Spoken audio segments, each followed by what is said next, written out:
Okay, we have two pending questions. I hope some of you might have attempted them.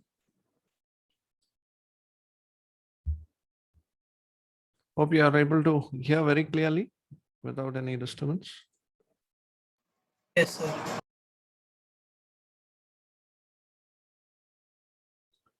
Okay.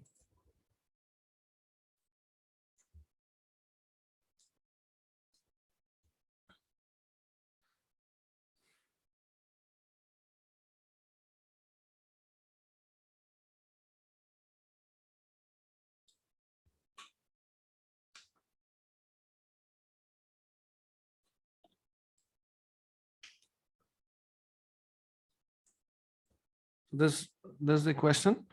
Find the volume generated by revolution of one arc of the cycloid about its base. So this is the cycloid.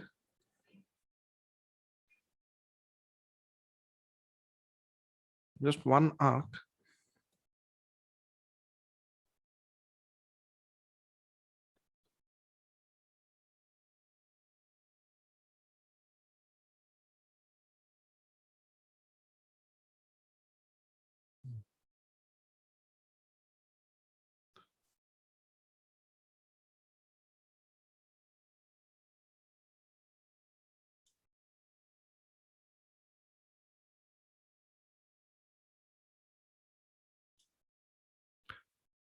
So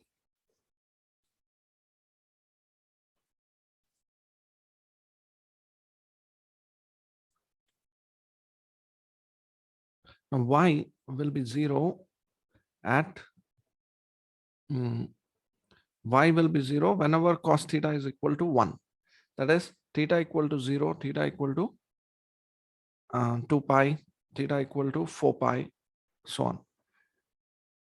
Now corresponding to that, at theta equal to 0, x is 0, and at theta equal to 2 pi, this is 2 pi a.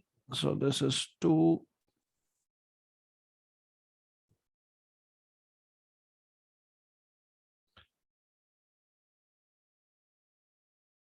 pi a.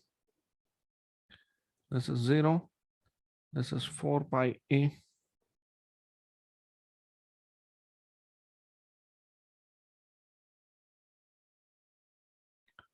This is pi a.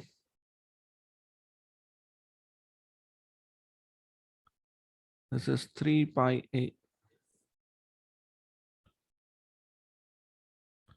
Now the maximum value will be at pi. So it is 2a. 2a is the maximum value. Now we want that when this is rotated about the x-axis, what is the volume and surface area of the solid of revolution? So a solid of a revolution will be generated.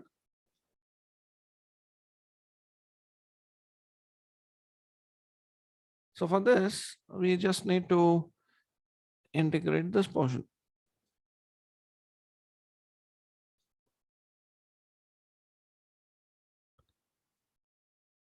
Dx integrated from theta equal to 0 to theta equal to 2a. And this will be, of course, ds. For volume, dx is required, not ds. So let us take this strip. Finding volume is easy. So volume of solid of revolution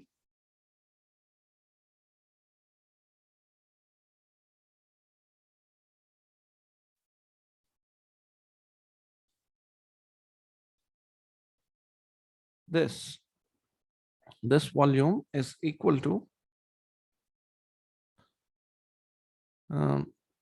integral pi r square pi y square dx integral over x. Now this is okay, x will vary from 0 to 2 pi a.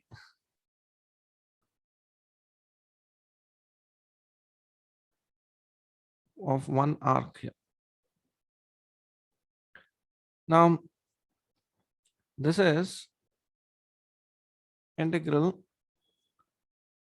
pi. What is y?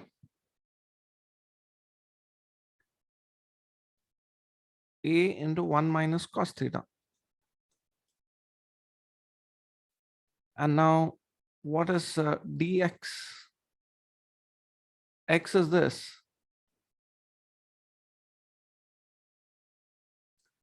A theta minus sine theta. So dx will be a times 1 minus cos theta again, d theta. So a into 1 minus cos theta, d theta, theta varying from 0 to 2 pi. This will be the integral. So we will get, of course, cos of 2 pi minus theta will give you cos theta. So I will take this pi a cube outside, and cos of 2 pi minus theta is cos theta. So this is same as twice of integral 0 to pi. Twice of integral 0 to pi, 1 minus cos theta, the whole cube d theta. Now we can simplify this further.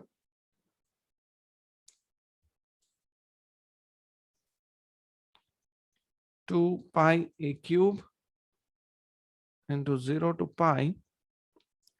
This is 2 sine square theta upon 2. 1 minus cos theta is 2 sine square theta upon 2 d theta. Now let us substitute theta by 2 is equal to t. So we get d theta is 2 dt. And then theta and t, when theta is equal to 0, t will be 0. When theta goes to pi, t goes to pi by 2. Sir, upper limit will be pi a, 2 pi a. That is if 2 pi a, if it is on x. When we are converting to theta, when x is 2 pi a, theta will be 2 pi. Understand? We are integrating. Yes, This sir. is Yes. x is 2 pi a. When we are integrating, change the variable, it will go up to 2 pi. Okay. So this volume V now will be 2 pi a cube integral 0 to pi by 2. 2 cube is 8. And this is sine power 6t into 2 dt. So we have 8 to 16 to 32. So we have 32 pi a cube into integral 0 to pi by 2 sine power 6 sine t to the power 6 dt. So now this is now we can apply the Wallis formula. 32 pi a cube. Now Wallis formula 6 minus 1 5 3 1 divided by 6 4 2 into pi by 2. So here 3 cancel 6 twice, and then we have 4 2s, 2 4s 8, 8 2 16, 16 2s 32. So 32 and 32 cancel. We are left with 5 pi square a cube. This is the volume of the solid of revolution. 5 pi square a cube. So here in all of these integrals, you see, we use Wally's formula most often. That's why when I did that time, I explained that we will be using so much. So we should be thorough with Wally's formula. So in application of integrals, it's very, very useful, that formula. Okay. The second part, the surface area part.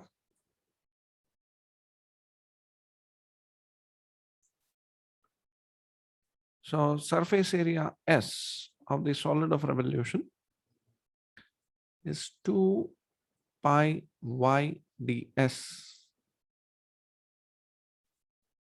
integral over S, one arc, 2 pi y, this is y. So 2 pi y will give you the circumference of this circle multiplied by ds will give the curved surface area. Now, x is equal to a times theta minus sine theta.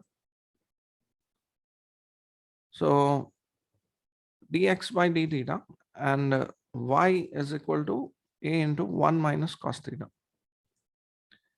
So dx by d theta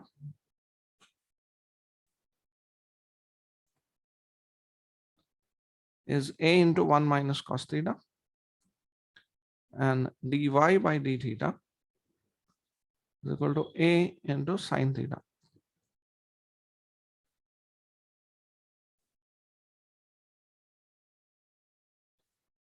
Derivative of 1 is 0, derivative of cos theta is minus sine theta. With this minus sign, you get a sine theta.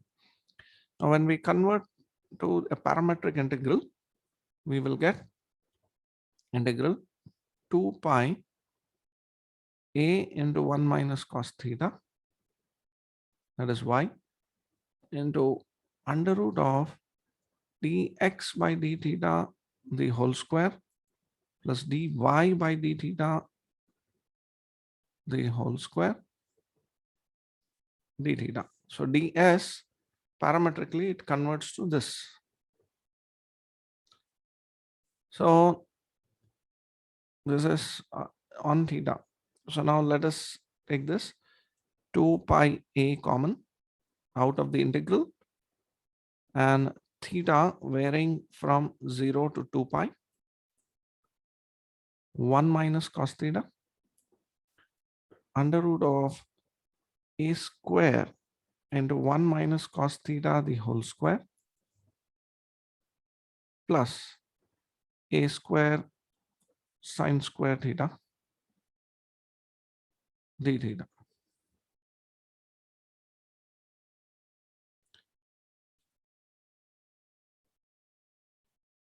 All right. So now a square comes out of the under root and becomes a, and that gets multiplied here. You get 2 pi a square integral theta equal to 0 to 2 pi, 1 minus cos theta, 1 minus 2 cos theta, plus cos square theta plus sine square theta. So 2 pi a square integral 0 to 2 pi, 1 minus cos theta. This is sine square theta plus cos square theta is 1. So 1 plus 1, 2. This is twice of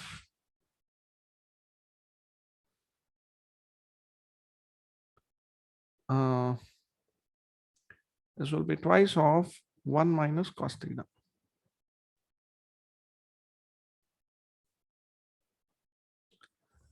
So, of course, now we can apply this rule that f of f of 2a minus x is equal to f of x, because cos of 2 pi minus theta will be equal to cos theta. So this integral will be equal to twice of integral 0 to 0 to pi,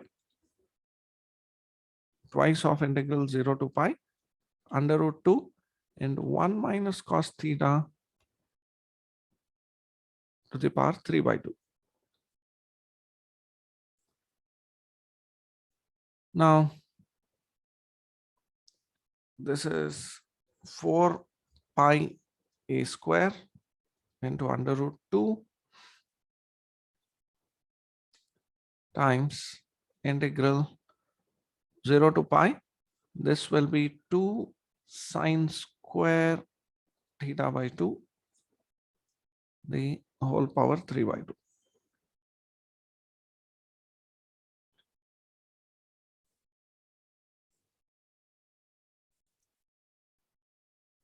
So we get 2 root 2 out. So 2 root 2 into root 2 is 4. 4 fours 16.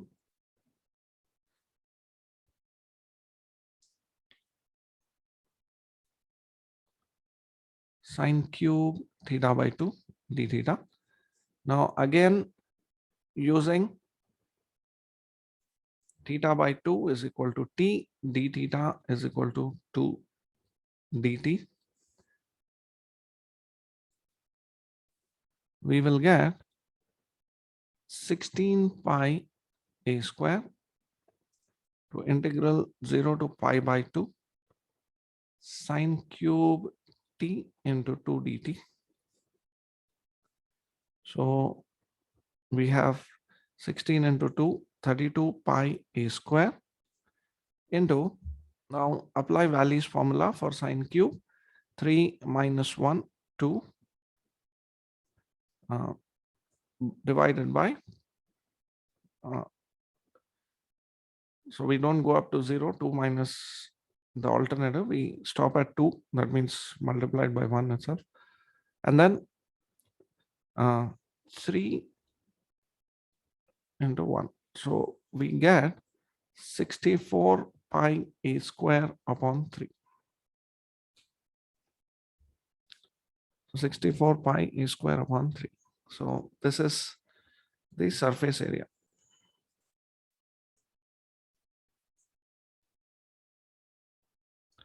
So this is not difficult. It is just straightforward application of the formulae and simplification. That's all. So this part is not difficult at all.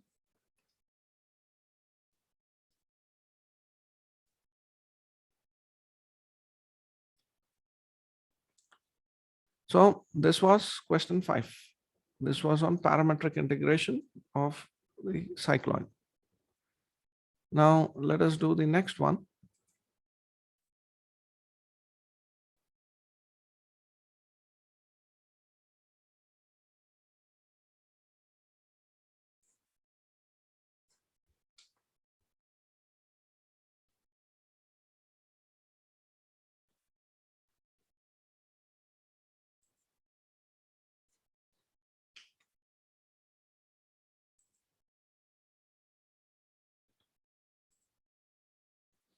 So find the volume and surface area of revolution of the curve r is equal to a into 1 minus cos theta about the initial line.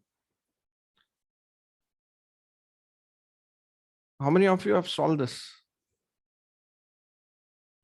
You can raise your hands.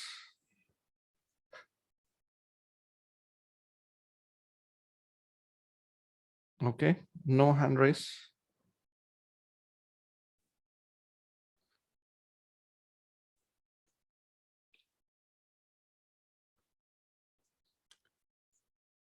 You want to attempt it?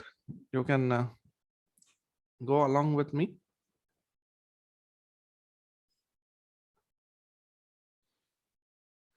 So this is the initial line.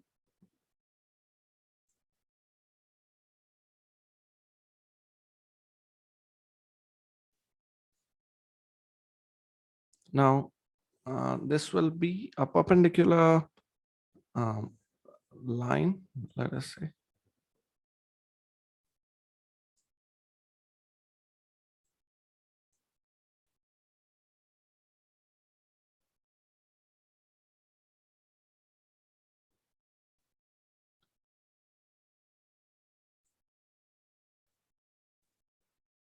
This is the pole O.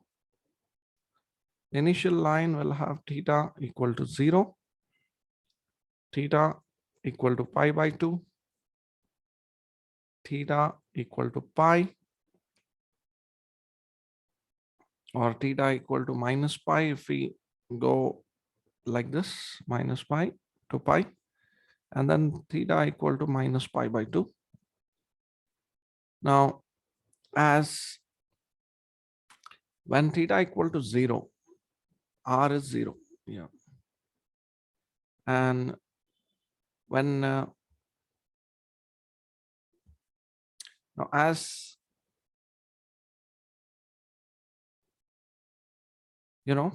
cos of minus theta is also cos theta. So this will be symmetric about the initial line. So for positive theta and negative theta, you get the same value. And at theta equal to pi by 2,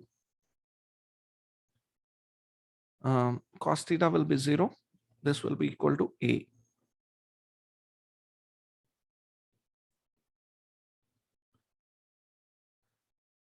And for theta equal to pi, you get 2A.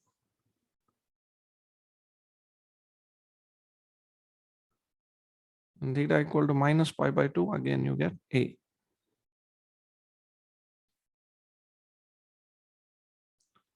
So what you get is the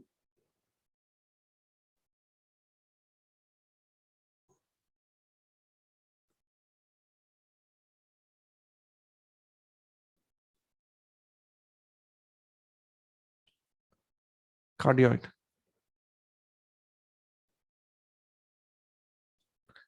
And about the initial line, if we revolve this, it is pretty much like the shape of the heart, 3-dimensional. So that's the figure we get. Now, how to find the volume about the initial line? We will have to pretty much go by, we are revolving about this. So we will have to use pretty much this thickness, this dx, we have to convert into the polar form. Remember, x is equal to r cos theta, y is equal to r sin theta.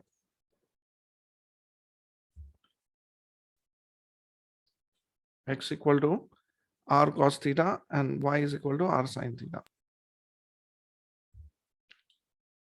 So now we have to find the volume and surface area. So to find the volume, it is pi y square dx. Now we have to convert to polar.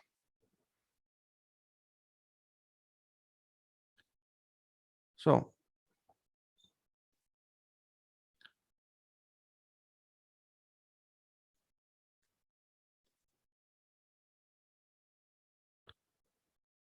all right, so pi, y is r, or in this case a.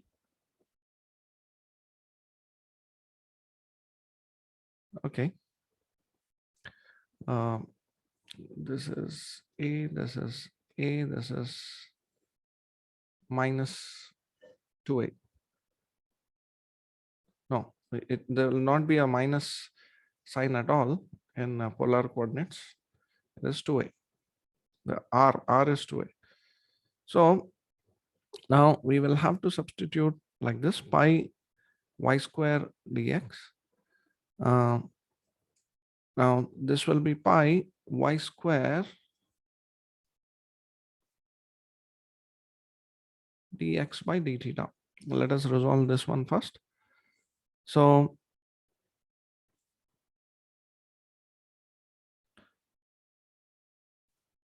now x is r cos theta, y is r sin theta. Let us convert, so substitute r. The function r given is a into 1 minus cos theta. So a into 1 minus cos theta. times cos theta. This is A into 1 minus cos theta times sin theta. Now this is easy to find dx by d theta purely in terms of theta. Otherwise, it will go for a partial derivative with respect to r and theta. R is not a constant, r is also changing. So how does r vary with theta? This is the way it varies, A into 1 minus cos theta. So now let us differentiate this. So it is derivative of A times cos theta minus cos square theta. So A times derivative of cos theta is minus sin theta.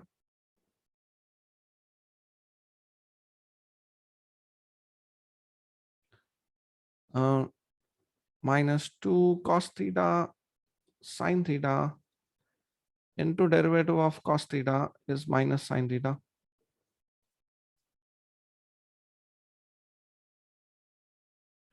So what we get is 2 cancels, you get A into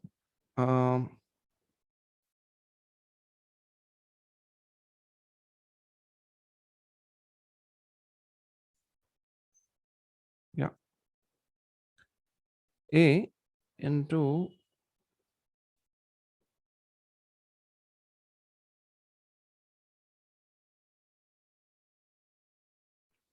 I'll not get this by 2, I'm sorry. 2 cos theta sin theta multiplied by derivative of cos theta is minus sin theta. Yeah. So this is 2 cos theta minus 1 into sin theta. This is the derivative. Now, when we have to convert the limits of integration, now, okay, on theta, the limits of integration, this is 0 to pi theta. Even if we take minus pi to 0 and 0 to pi, it is the same. Once it revolves, you will get the same. So you can just take 0 to pi, only the upper portion. That's sufficient for volume of revolution. So integral 0 to pi y square is this one, r sin theta, that is A into 1 minus cos theta into sin theta whole square. So A square into 1 minus cos theta, the whole square into sin square theta into dx by d theta times d theta. So dx by d theta, A into 2 cos theta minus 1 into sin theta d theta. So this is the integral. Pi, I can convert this further. Pi a cube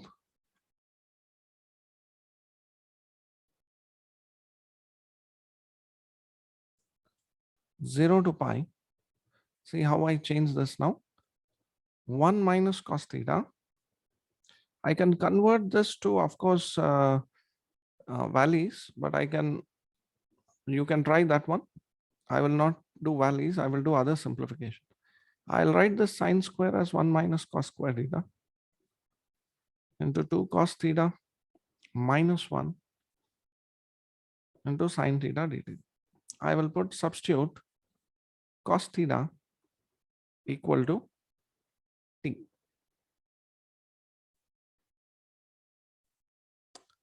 So minus sine theta d theta is equal to dt. And see how limits change.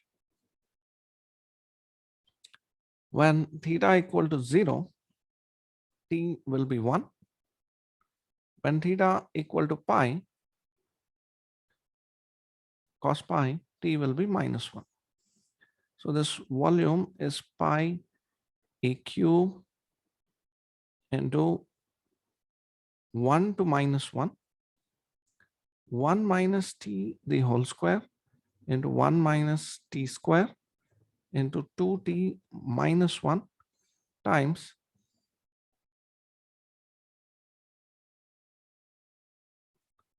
sine theta d theta is minus dt.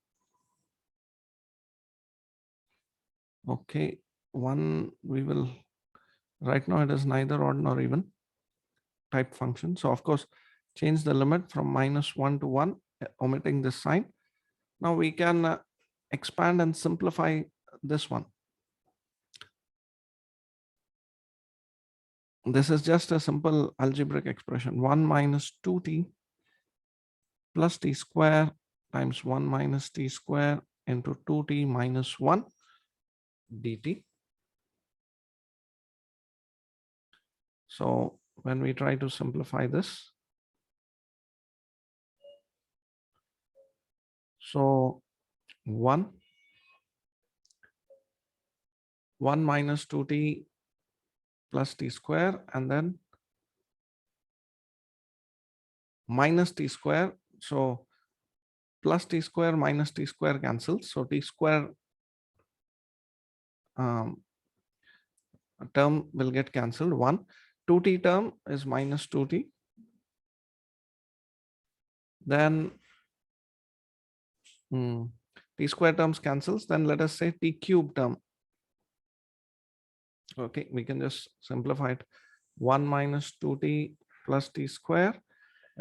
And the next term is minus t square plus 2t cube minus t power 4.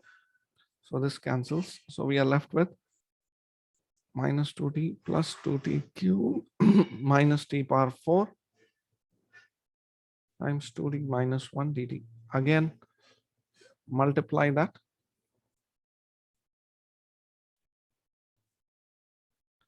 Pi a cube. Now let us multiply this again. I will write this. First, if we multiply by 2t, we get 2t minus 4t square. Then it is plus 4t power 4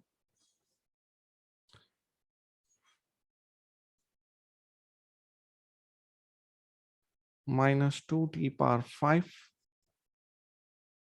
Okay.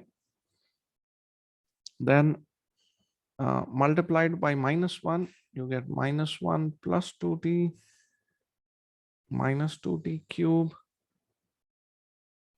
plus t power 4.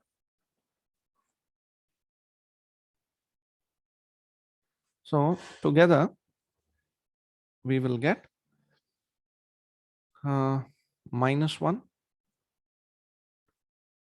plus 40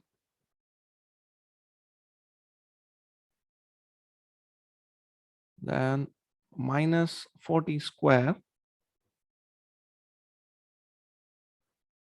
then you have 2t cube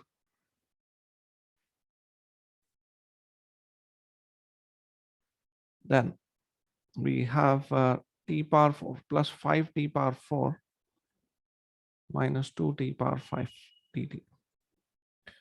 Now it is integral -1 to 1. All these terms go to 0 because these are odd powers. So if you split the integral into odd and even terms,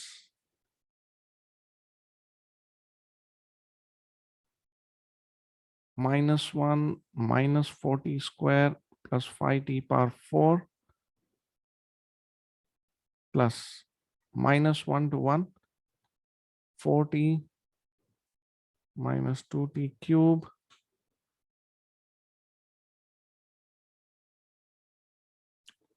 minus 2t power 5 dt.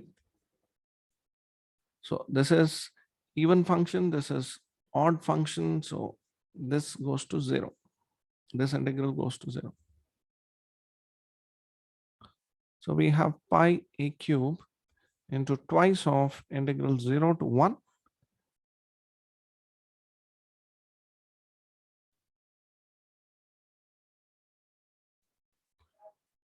All right.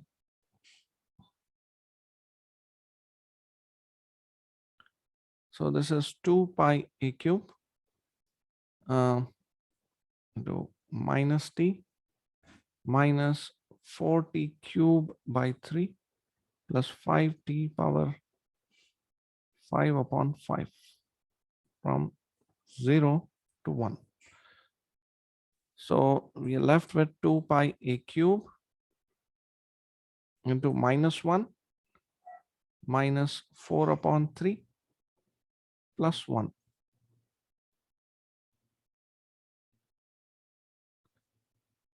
Okay, minus sign to be omitted at the end, of course.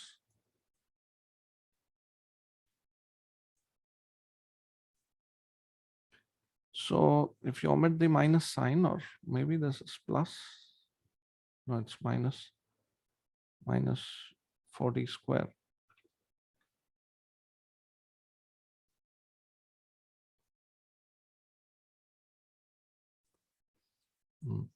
So we get 8 pi a cube upon 3. This is the volume.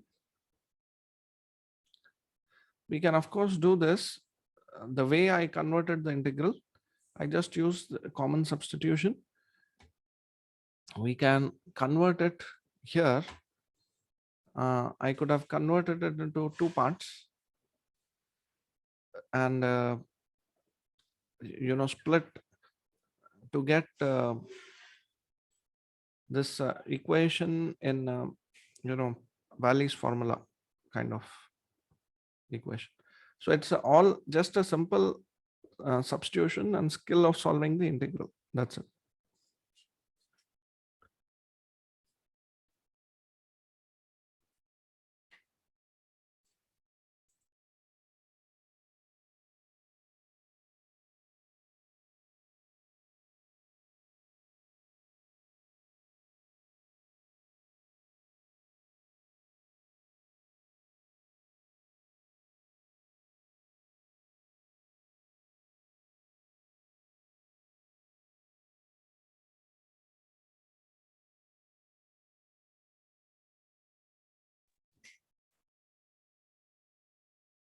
So next, the surface area.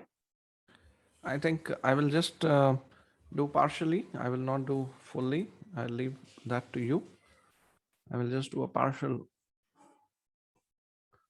So the second part, the surface area.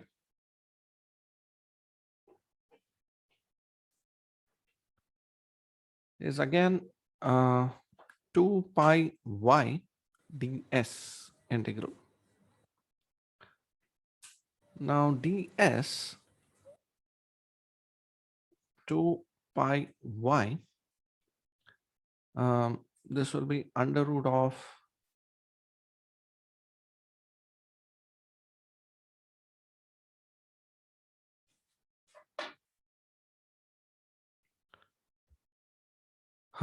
you can see ds square is dr square plus r square d theta square. Now I want to do with respect to theta. So ds by d theta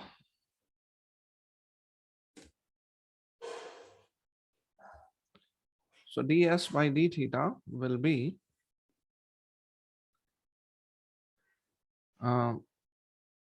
under root of dr by d theta square plus r square. So this is what we will write here, r square plus dr by d theta whole square d theta. So first step, x is equal to r cos theta, y is equal to r sin theta, that we'll write later.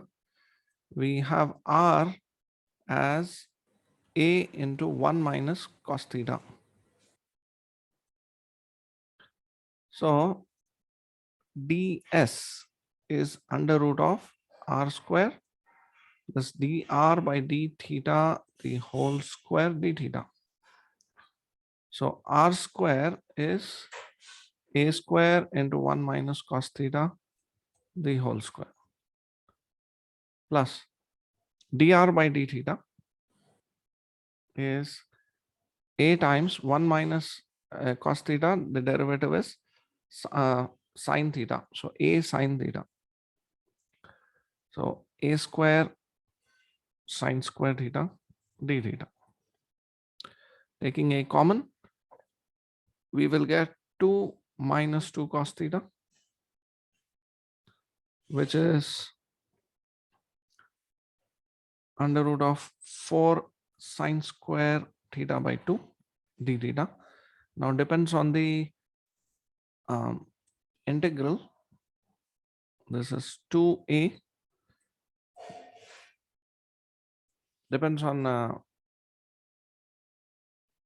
limits. Of course, when we say theta varies from 0 to pi, theta by 2 varies from 0 to pi by 2. So under root of sine square will become sine. Mod sine will become sine. So what do we get now? Now 2 pi y is s is integral 2 pi y. I will substitute this now.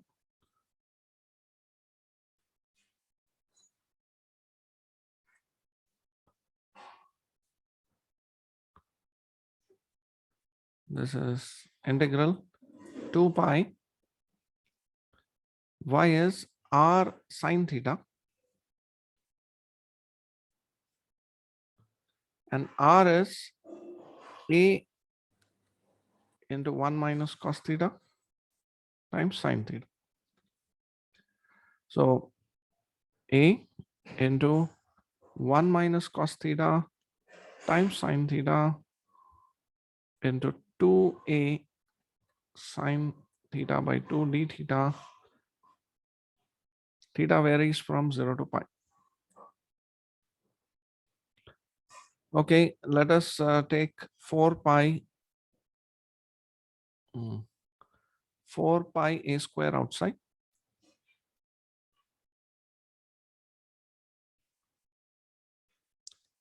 Zero to pi. This is 2 sine square theta by 2. This is 2 sine theta by 2 cos theta by 2 into sine theta by 2 d theta. This sine theta is written as 2 sine theta by 2 cos theta by 2. This is sine theta by 2, and 1 minus cos theta is written as 2 sine square theta by 2. So this is 2 into 2, 4 into 4, 16 pi a square. Integral 0 to pi sine to the power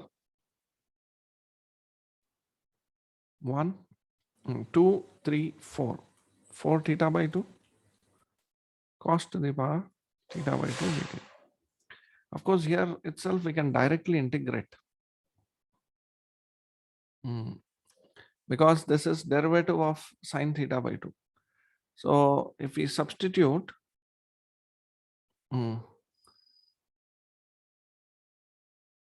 sine theta by 2 as t, half cos theta by 2 d theta will be dt. So which implies cos theta by 2 d theta is equal to 2 dt. Okay. So this is 16 pi a square integral 0 to 1. When theta is 0, t will be 0. When theta is pi, sine pi by 2 will be equal to 1. So 0 to 1, t power 4 times 2 dt. So 32 pi a square into t power 5 upon 5, 0 to 1. We get 32 pi a square upon 5. Okay, this is the surface area. All right. Okay, I thought I'll give to you, but I've solved it. Okay, these are with this, we cover all the problems on applications of integrals for functions of single variable. Single variable calculus is over. So now, okay, now we move on. I will share this with you. You can practice. Now we'll move on to multivariable calculus.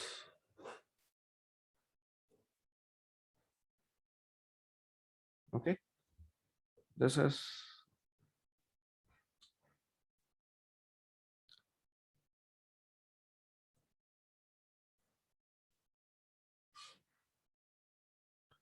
functions of several variables.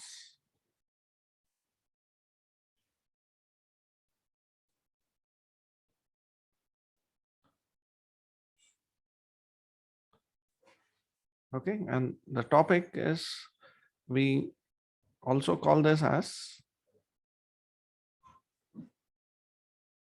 now when we just talking, I should say calculus of functions of several variables.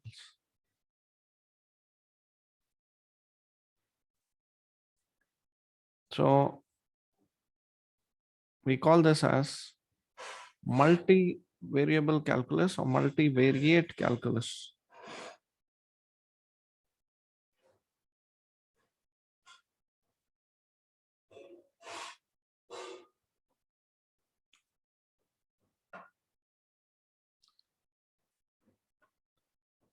Okay. So here,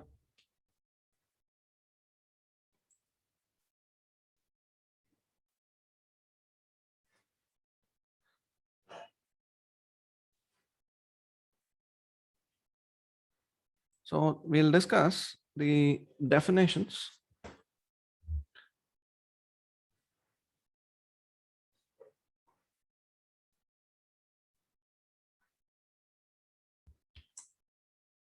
We'll discuss the definitions of functions, of how functions are defined for several variables, what is the, um, how do we define limits, how do we define continuity, and how do we define, differentiability, differentiation, everything we will discuss now. So the first part is definition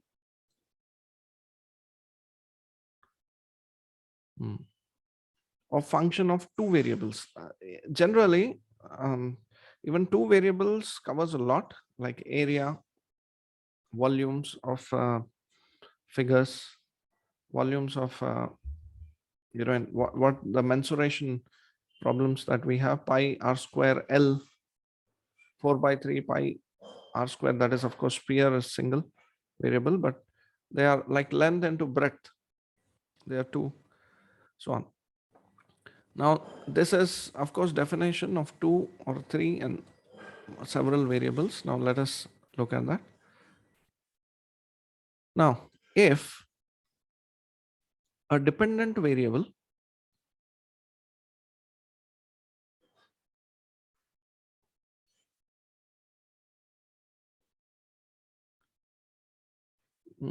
I would say u, a dependent variable u has a definite value for every pair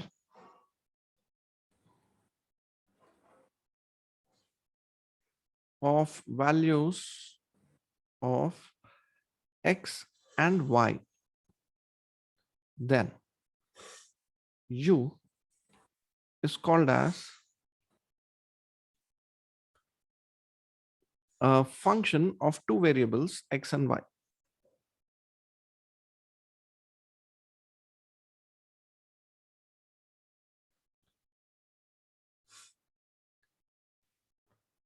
Defined on, this is very important, domain R cross R. That means, or region R. That means it's defined over a plane and is denoted as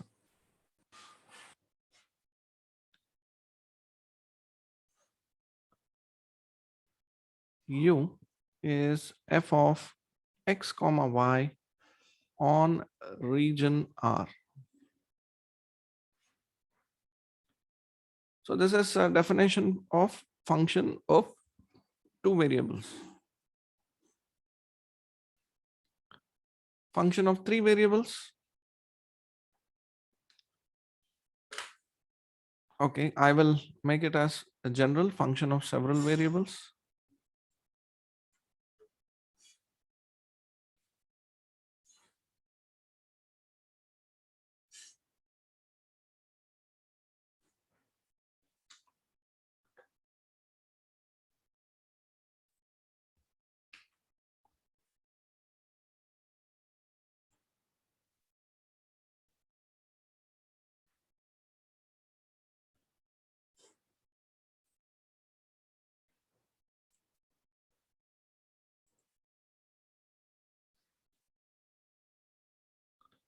Yeah. Okay, look at this.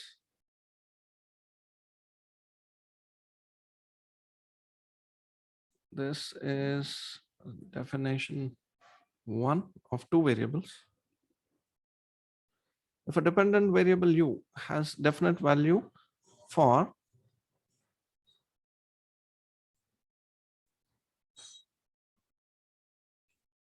every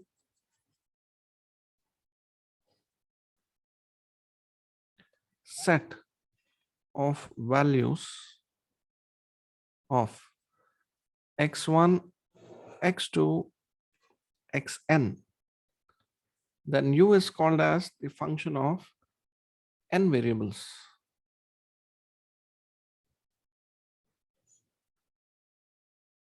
N variables and is defined on region R power n. That is, this is n dimensional space or region R power n and is denoted as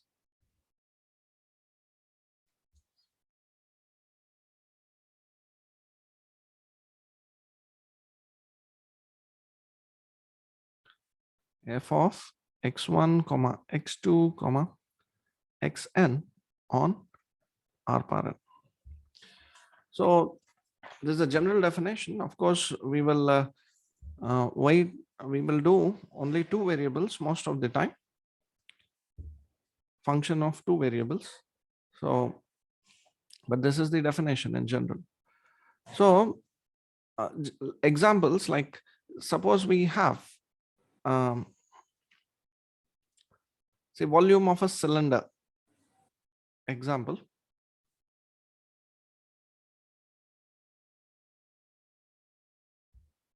Just a second, it's hanging.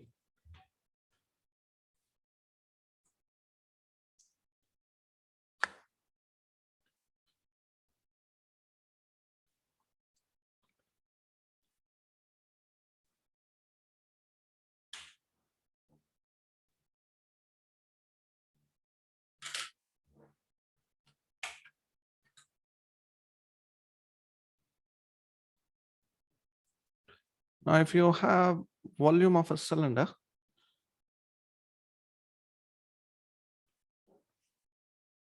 pi r square into h. Now there are two variables, r and h. R and h. So now, how will we do for the values of r and h? How will, suppose we have to graph it. It cannot be a two-dimensional graph. It has to be a 3D graph. And your domain, now this will no longer be x, this will be r, this will be h. So domain is now a region. Now h and r cannot be negative values. So the region in which you define this will be this. It's a two-dimensional plane, and that to the first quadrant, because R and H both are positive. Radius will be a positive quantity, and height of the cylinder will also be a positive quantity. So this is our domain. Domain region is R square.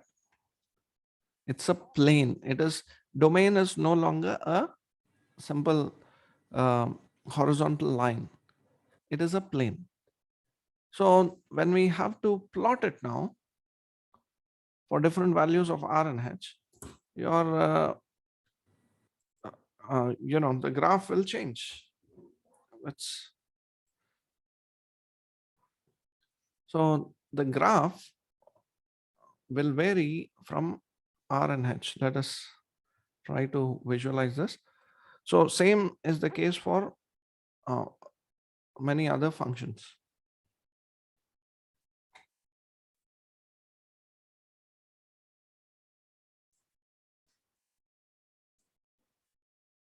I'll just turn off the video for a while.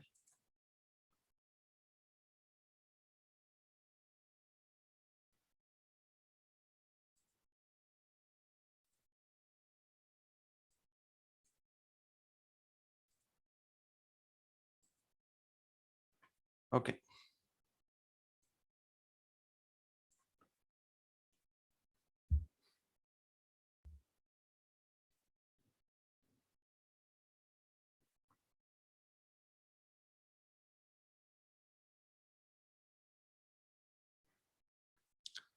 All right, I'll give the input.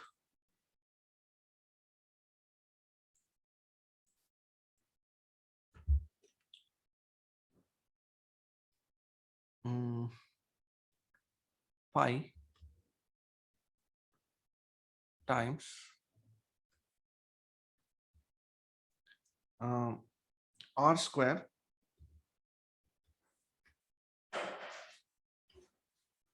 times H. So this R function. Okay, it's not taking.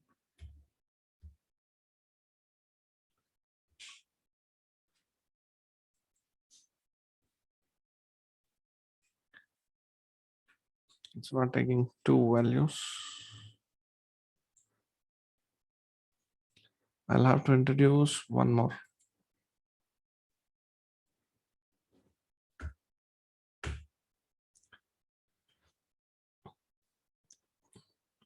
So volume is equal to A into H. Let us. Now H is 1 year.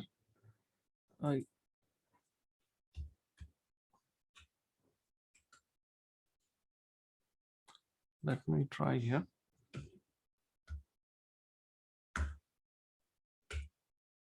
Yeah, that's what I got. This should be V. I'll delete this.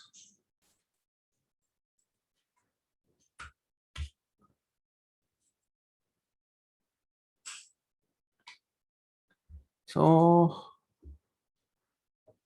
now it is XY, right? So let us take R to plot it and see. I will just do this as Z and this as X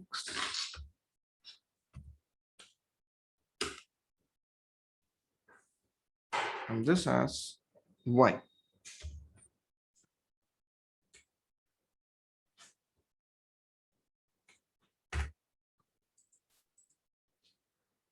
Now, so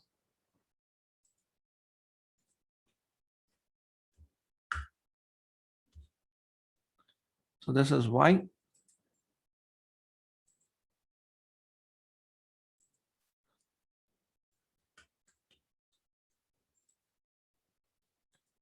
This is Y. Why is it not changing?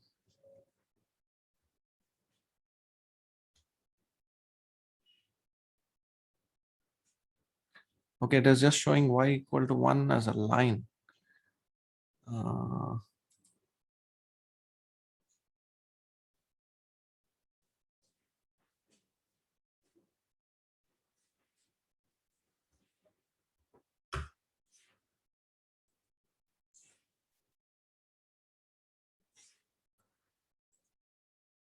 I just want to show once. After that, we'll not discuss much.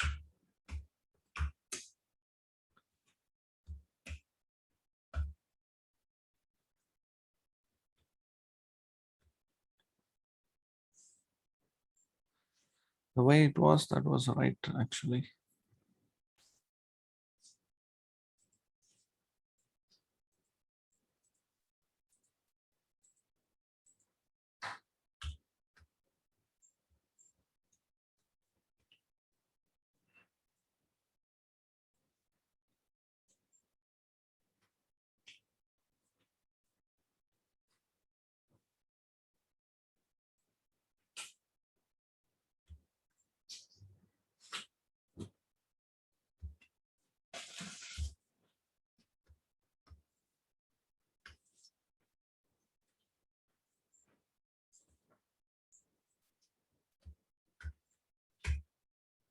Hmm.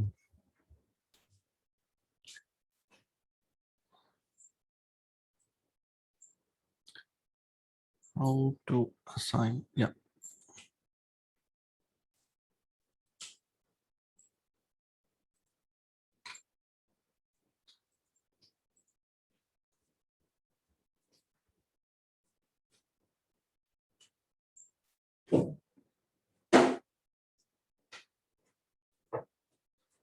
I'll leave it like this and do one more. Z is equal to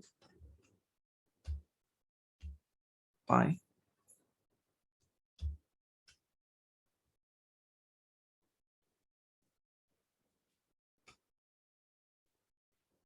Okay, this is C pi x square.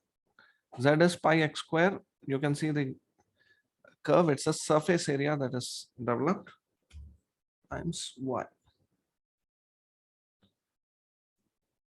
Okay, I made mistake again.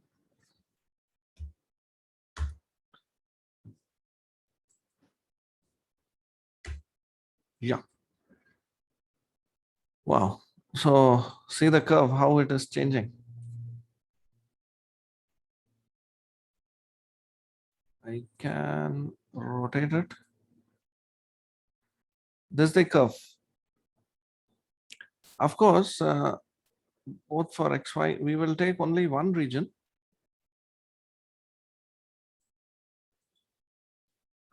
Whichever is the positive X. Yeah.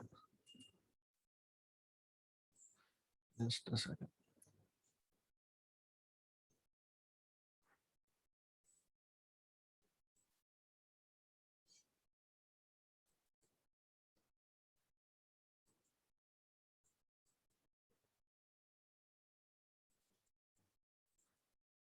Okay.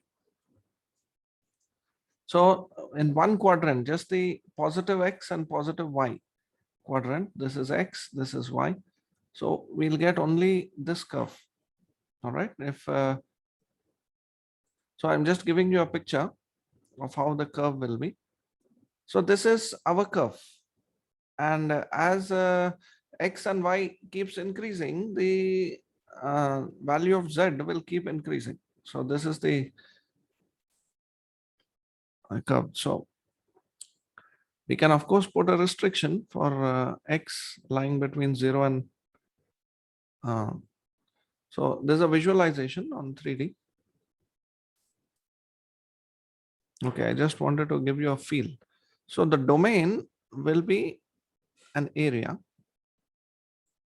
and for one value of X and for one value of Y, you will get a curve, and the curve is changing for different values of X and Y. And as let me halt at one place.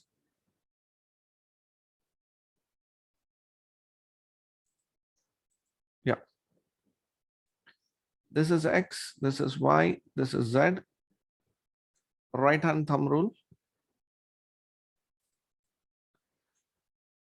Now, you can see that as X and Y are increasing, this curve is,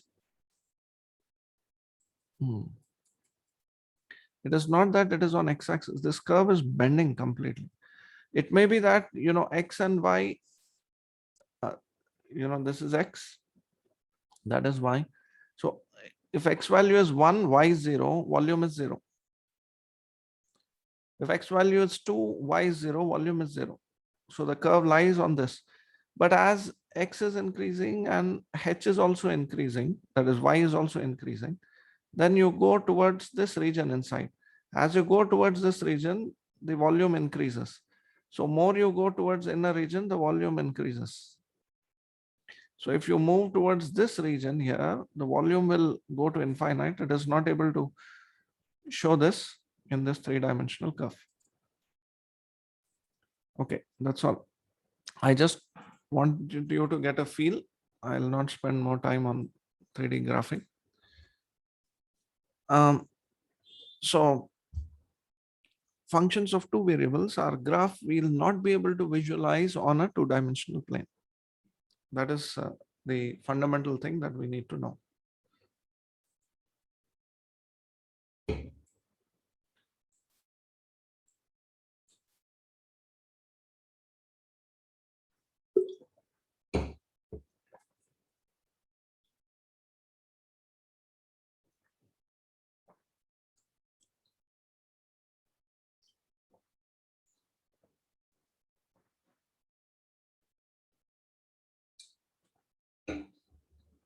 Now let's begin.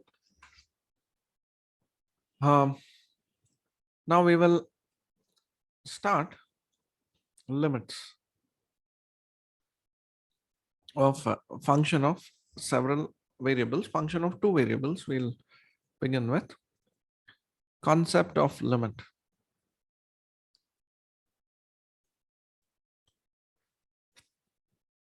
So let Z is equal to f of x comma y be defined on R cross R. That means it's a plane or region R, or we simply say or region R. Now the definition is if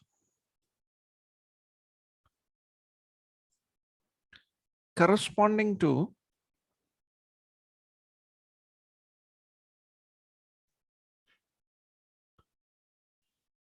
a positive number epsilon,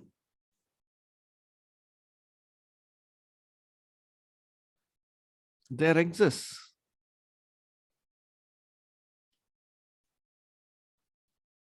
another positive number delta, there exists another positive number delta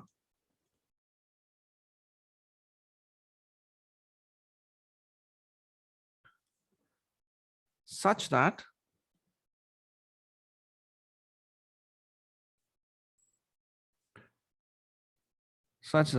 modulus of f of x comma y minus L is less than epsilon for modulus of x minus a less than delta and modulus of y minus b less than delta for every x comma y in R, in fact R square.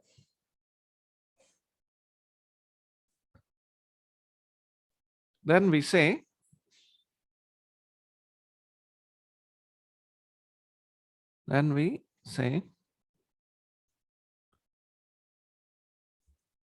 limit x tends to a, y tends to b, f of x comma y is equal to L, or we write this limit x comma y tending to a comma b, f of x comma y is equal to L. So what we are saying is,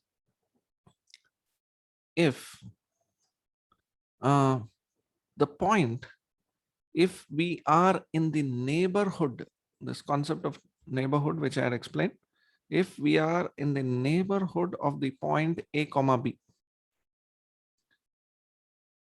we are in the neighborhood of the point a comma b, then the function is in the neighborhood of L. So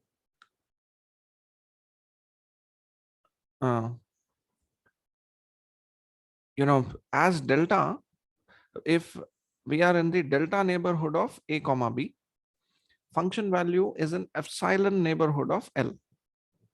This is the understanding. Now, very important point is that delta and epsilon tell to 0. Now, as if epsilon is tending to 0, delta is tending to 0, and vice versa. The idea is, no matter how small the neighborhood is, we are going to a smaller neighborhood of L. So that's the same concept. If we are approaching on the XY plane,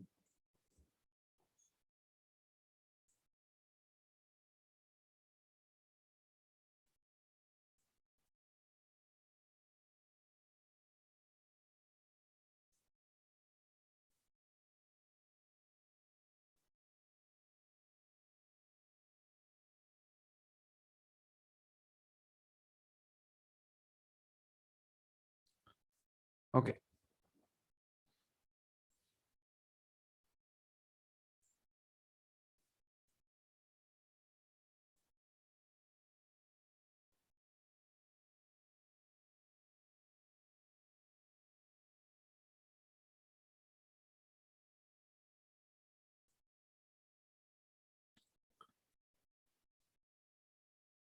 So this is the origin. This is the x-axis, this is the y-axis, and this is the z-axis. And we are approaching a point in the plane here. This is a comma b. Now, and the function at a comma b, the function is in the neighborhood of L.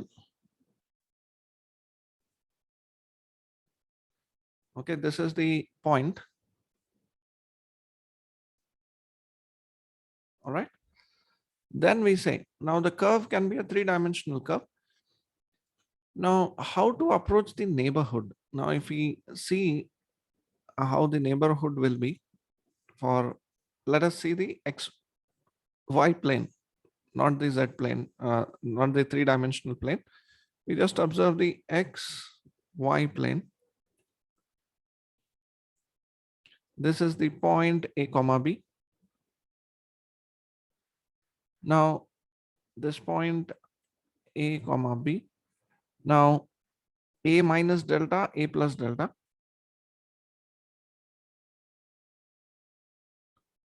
This is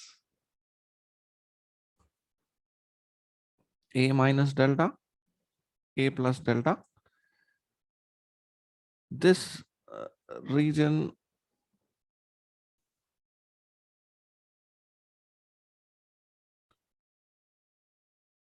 is b plus delta, b minus delta. So we get this region like this. Now, sometimes the region is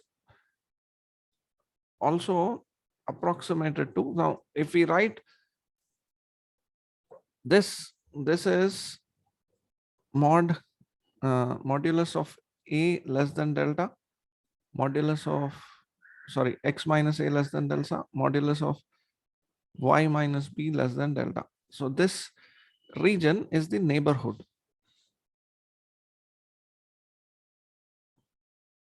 And this point is a comma b point. All right. And this is the neighborhood of A comma B. Sometimes the neighborhood is also more appropriately defined.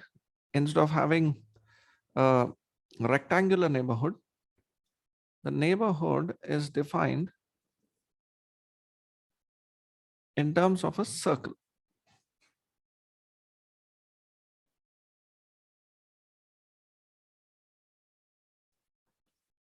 Circle around that point.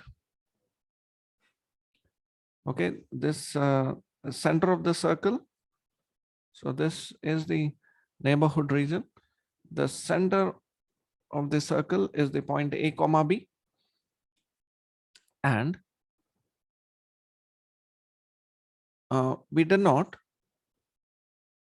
this one. This is under root of A x minus A the whole square plus y minus B the whole square is less than delta. So this is a circular neighborhood and this is a rectangular neighborhood. Okay. So the neighborhood of a, now we are not discussing just X, we are discussing X comma Y. So X comma Y lies in this region and function value lies around L. Z will lie around L. Then we say limit exists like this. This how the limit. Now we can choose any path. Now there are infinite paths to. Earlier there was left hand limit and right hand limit concept. Correct? In functions of single variable, we had x approaching A either from the left or x approaching A from the right. But now with this concept of neighborhood, let us say the rectangular neighborhood that we take, I will draw in a bigger manner.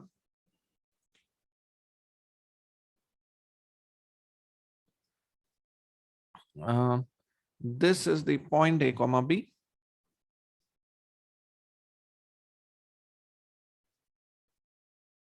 A comma B point. Now to approach this point, we have infinite paths. X approaching A from the left, and then, I will remove this. You understand that this is the point we are reaching, A comma B. Now we can approach like this. X is tending to A minus, Y is tending to B minus. This is one approach.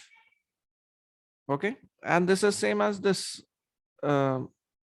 first Y is tending to Y is B minus and X is A minus. Sorry, this is B, this is A. So now X is tending to A plus, so it will be this path, and Y is tending to B minus. If X is tending to A plus and Y is tending to B plus, we will get this path. All right. Now X is first Y is tending to B plus, and later we apply X is tending to A plus, we will get this path. So there are so many paths. Then we can approach this point along a line. Okay, Y equal to X. We can approach this point along a line, Y equal to X, such that both X and Y are simultaneously approaching A and B, or not Y equal to X. This is passing through A comma B with a 45-degree inclination. So Y minus B is equal to X minus A. So that line.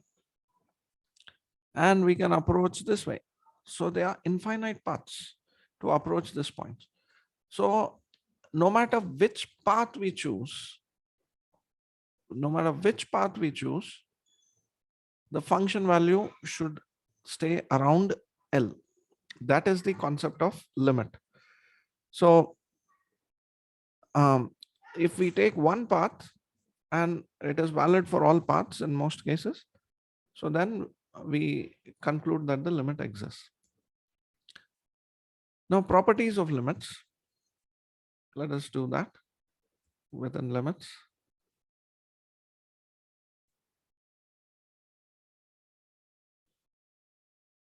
These concepts of approaching through a particular path is very important for directional derivatives in vector calculus.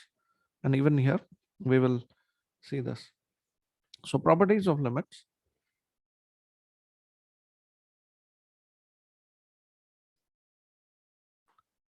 Now, let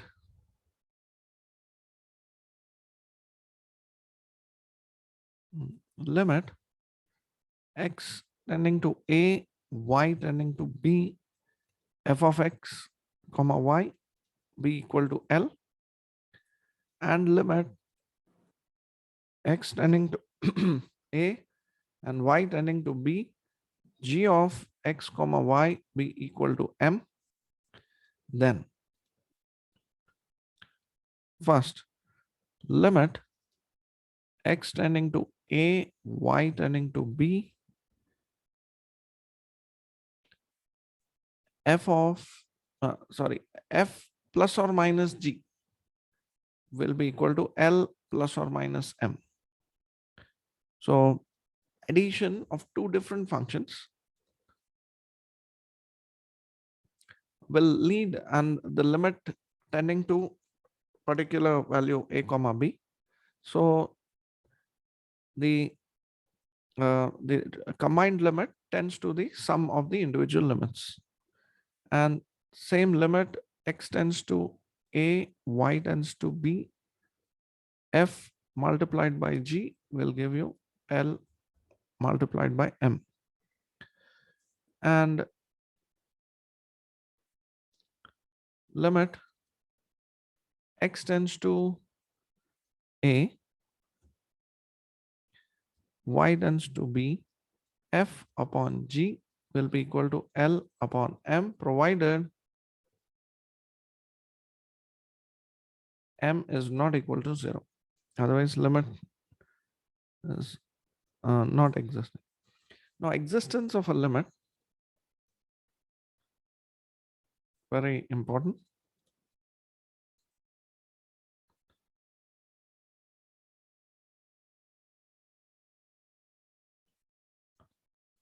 So how to show, instead of going left hand limit, right hand limit, how to show that? So limit x tends to a, y tends to b, f of x comma y exists and is equal to L if limit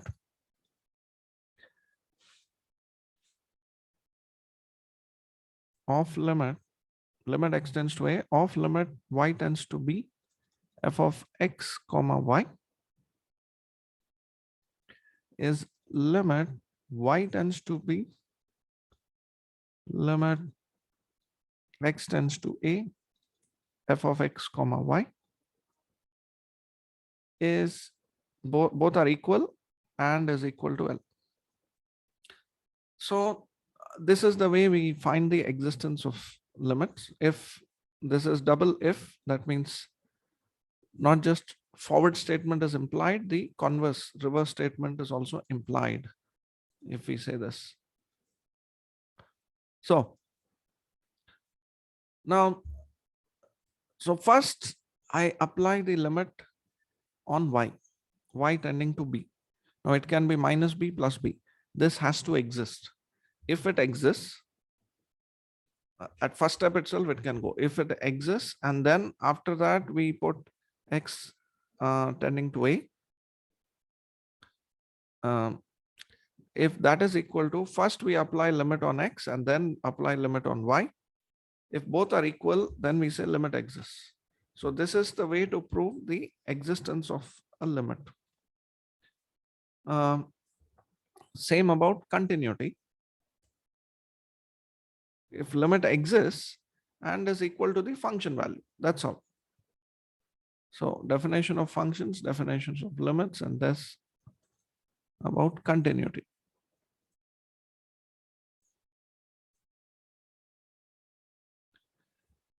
Now a function f of x comma y is said to be continuous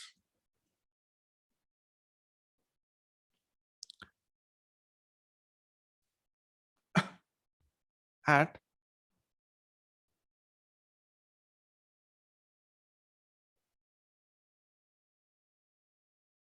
just a second. Yeah, if it's continuous at a comma b, if limit x tends to a, y tends to b, f of x comma y exists and is equal to f of a comma b. So the function has to be defined at a comma b, and the limit as x tends to a and y tends to b must exist. If then we say that the function is continuous. So in a geometric manner, there should not be even a point hole in that region at a comma b, or there should not be a break in the graphs. In the previous example that we see here, of course, there's no break in the graph, but it's a negative. We will take some simple examples and see the graph later. So there should not be any breaks in the graphs. So three-dimensional graph. Okay. Next. Now, if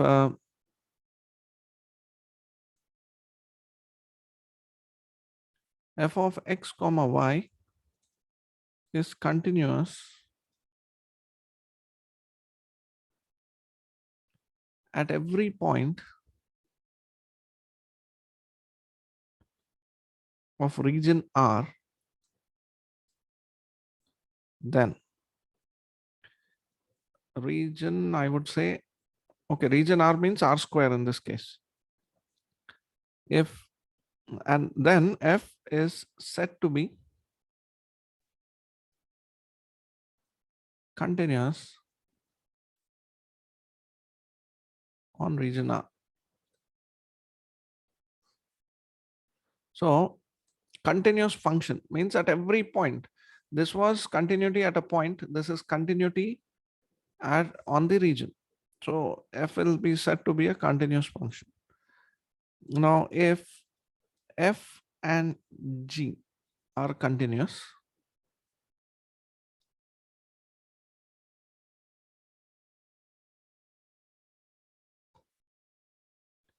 on region R, then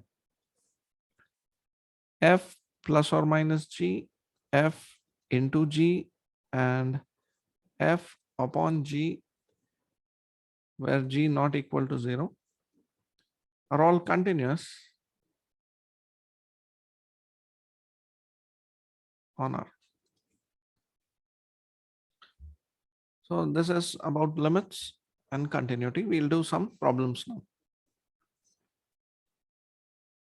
Some examples to illustrate this.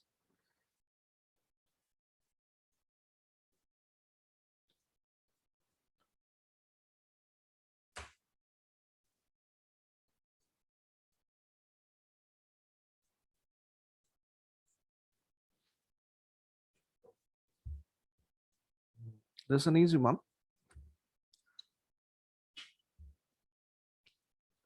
Find the limit of f as x comma y tends to 2 comma 1, where f of x comma y is x square plus y upon 2x plus y square. So what's the solution? We have to approach first limit x tending to 2 of limit y tending to 1 x square plus y upon 2x plus y square. What is this equal to?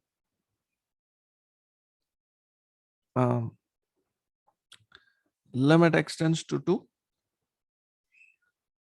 of y tends to 1 means x square plus 1 by 2x plus 1. And x tending to 2 will be 2 square plus 1 by 2 into 2 plus 1. 5 upon 5, it is equal to 1. So this is the first part.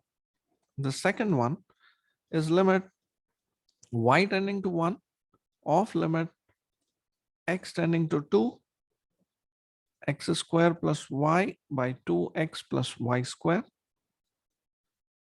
So this is limit y tending to 1. Now substitute x square 4 plus y by 4 plus y square. So 4 plus 1 by 4 plus 1 square, which is equal to 1.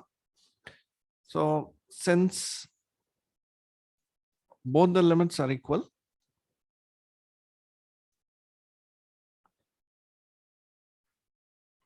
we say we get, okay, we get limit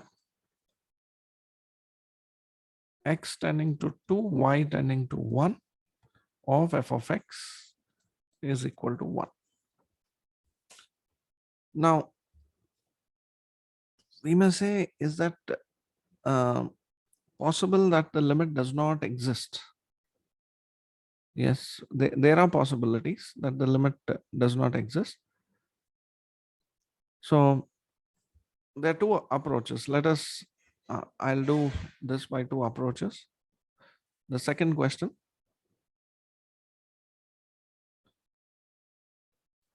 f of x comma y is equal to x square minus y square upon x square plus y square. Now find the limit of f as x comma y tends to 0 comma 0. Now there are two approaches. First is the approach that I've told. The first part, this is method 1. I will write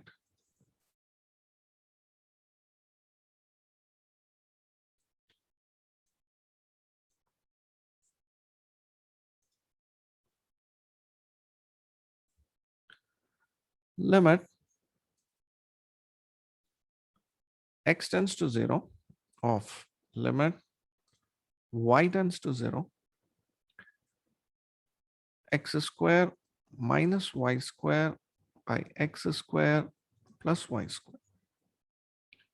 When we do this, substitute the limit as y tends to 0. This will become x square minus 0 by x square plus 0. This becomes, even because x is tending to 0, it not equal to 0, you can cancel both of these.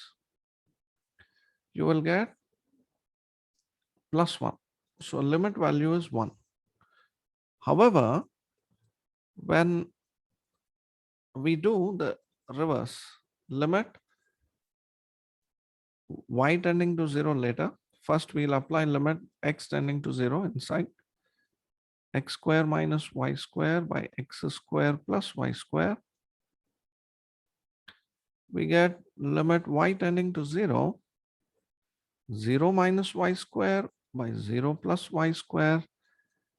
This is limit y tending to 0 minus 1. Now, since the above two limits are not equal,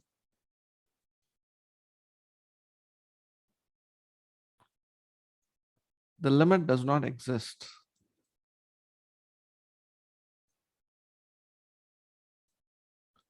That means limit is not defined at that point. So now this is method 1, this is method 2, alternative.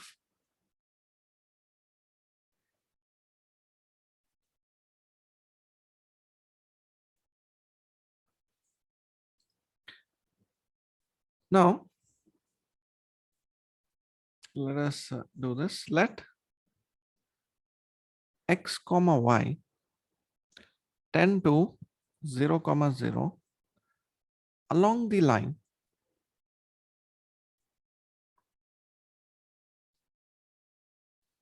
y equal to mx.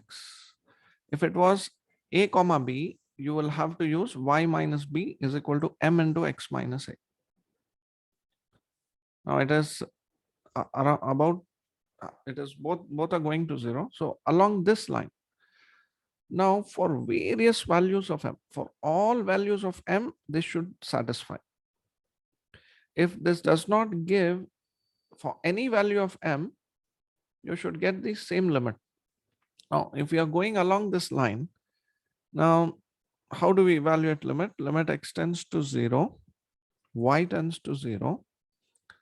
We have x square minus y square by x square plus y square. Now I convert this to a single variable limit.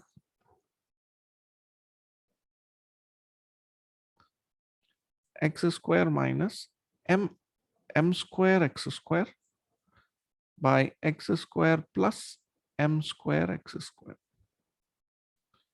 So x square comes out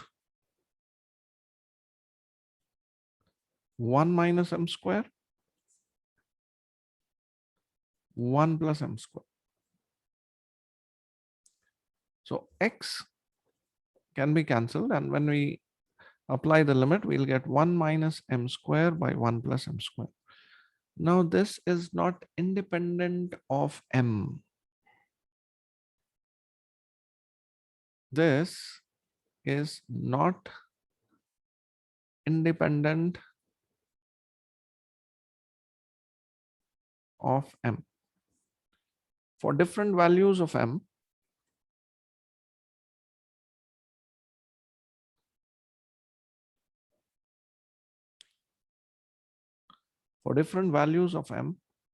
we get different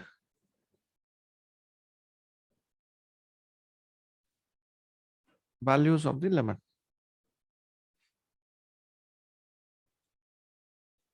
That means if our path is changing of approaching 0 comma 0, our value of limit is changing.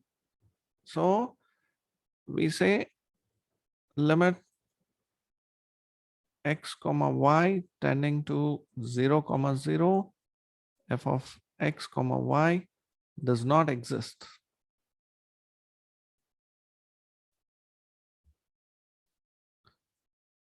So it does not exist.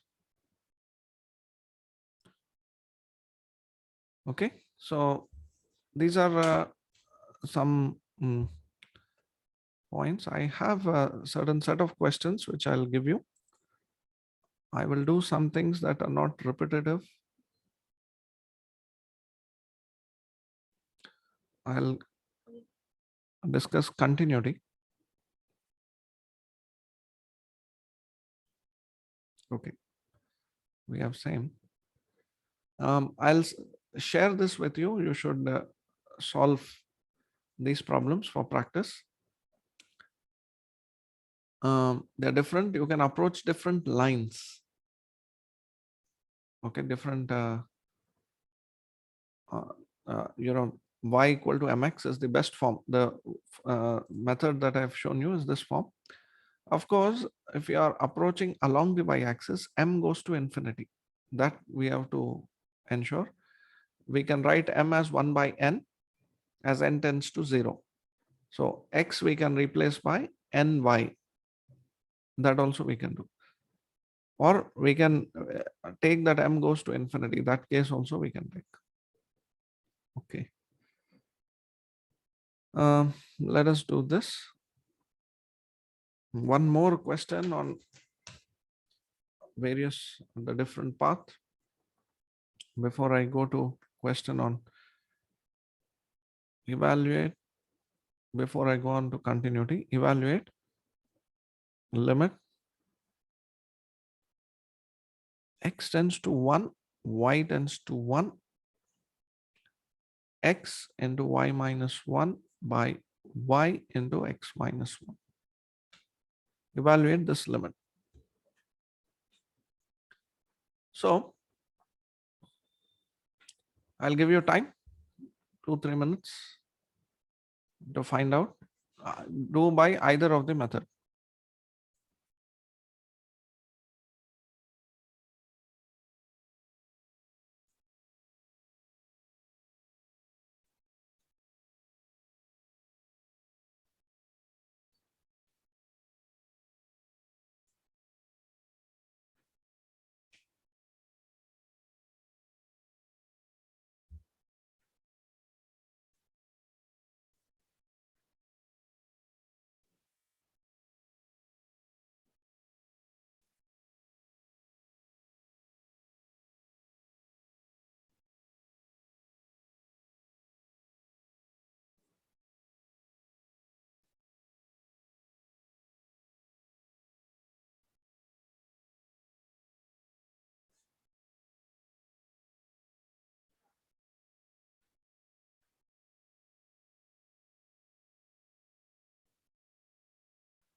No answers so far?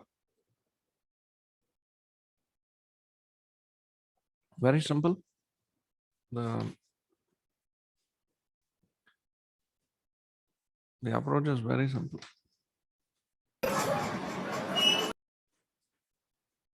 You can put it in the chat.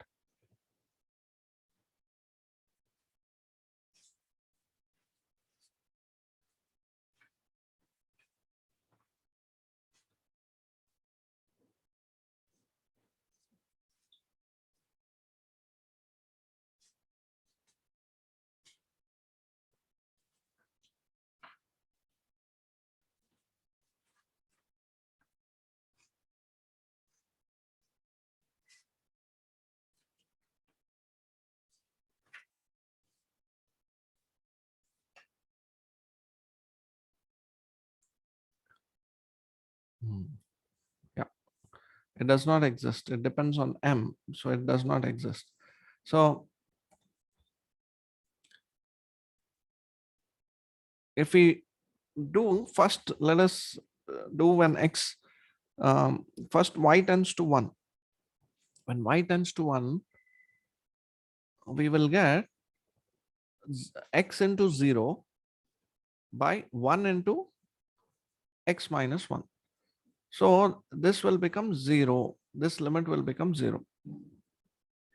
And when y tends to, so when the second case, when we first apply x tends to 1 first, when we do x tends to 1, you will get y minus 1 by y times 0. It will go to infinity. So one limit is going to one, other limit is going to one limit is going to 0, other limit is going to infinity. So it doesn't exist. Now, if we have to take the path, let x comma y approach, 1 comma 1 along the path y minus 1 is equal to m into x minus 1. Okay. Now let us convert everything in terms of x. So limit x tending to 1, y tending to 1, x times y minus 1 by y times x minus 1 will be equal to limit x tending to 1, x times y minus 1 is m into x minus 1. Now y will be m into x minus 1 plus 1 times x minus 1.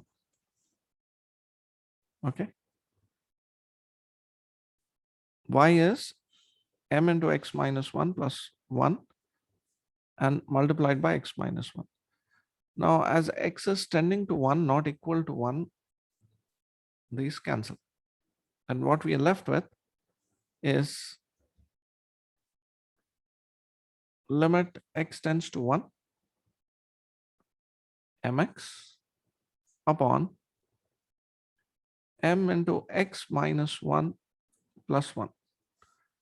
As x tends to 1, numerator will tend to m, denominator m into 0 plus 1. So the limit is equal to m. So it depends. It is not independent of the path. It is dependent on the path. So the limit does not exist.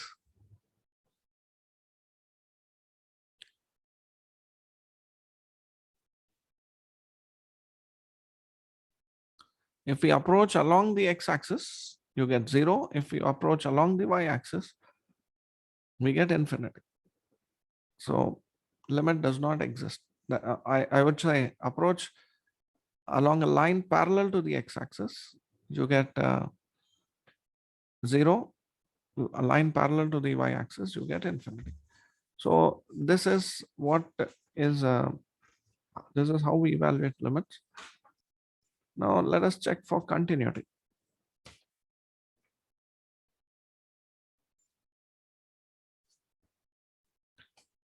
Okay, continuity. Now f of x comma y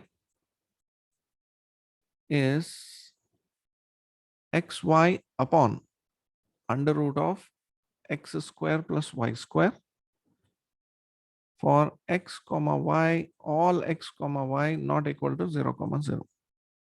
And it is equal to 0 at 0 comma 0. Now check the continuity.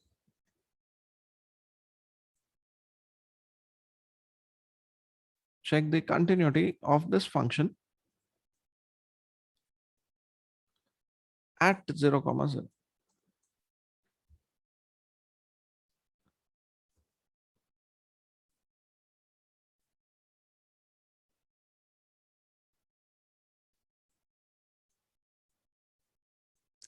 What should we do? We have to find, to check continuity, first we have to do limit x comma y tending to 0 comma 0 or x tending to 0, y tending to 0, x y upon x square plus y square. This limit we need to find. Okay, we need to find this limit and equate it to the function value. So then we have to check for continuity. So let x comma y tend to 0 comma 0 along y equal to mx path. So if it is tending along y equal to mx, then see what happens.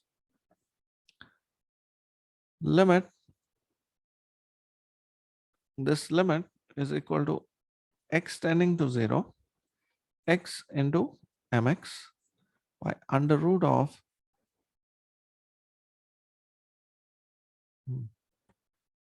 x square plus m square x square. This is limit x tends to 0, m x square upon under root of x square into under root of 1 plus m square.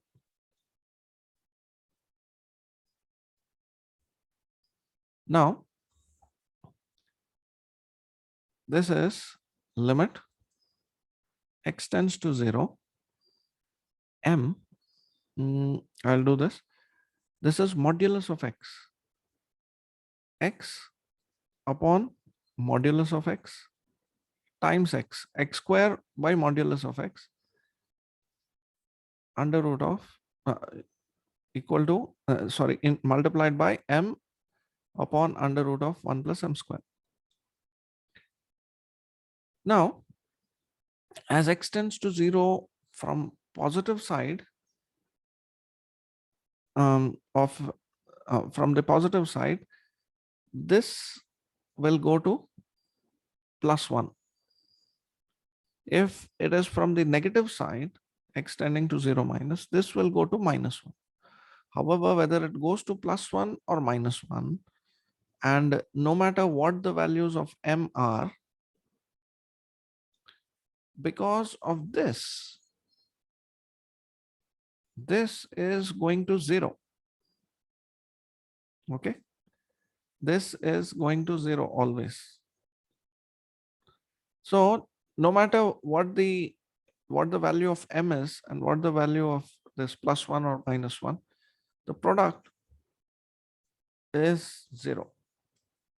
That means the limit is existing and is equal to the function value. Therefore, limit x tends to 0, y tends to 0, f of x comma y is equal to f of 0 comma 0. Therefore, the function is continuous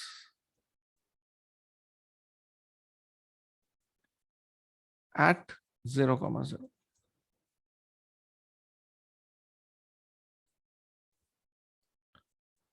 Okay, the function is continuous at 0 comma 0.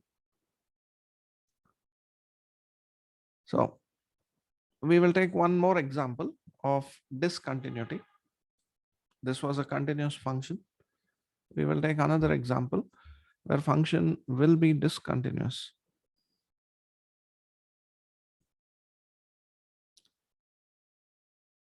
Other ones you can practice. I'll give you the practice sheet.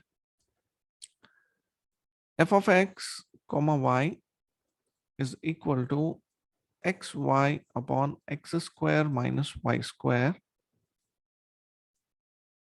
for all x comma y not equal to 0 comma 0 and is equal to 0 when x comma y is equal to 0 comma 0. So check the continuity.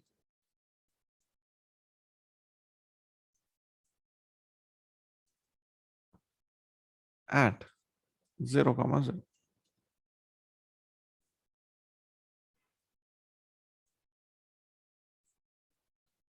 So the solution,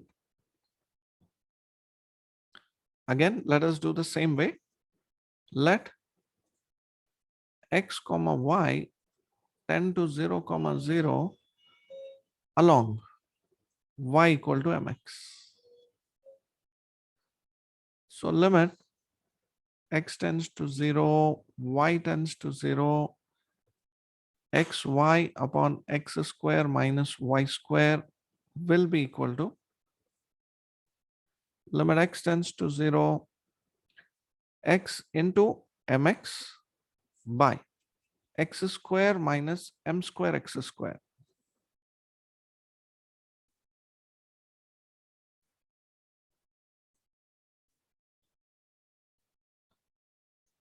Now, this is limit x tends to 0,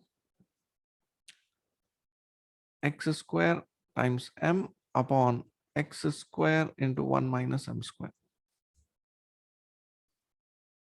Now, x square cancels because x is tending to 0, not equal to 0. So the value of the limit will be m by 1 minus m square. So this is dependent on m.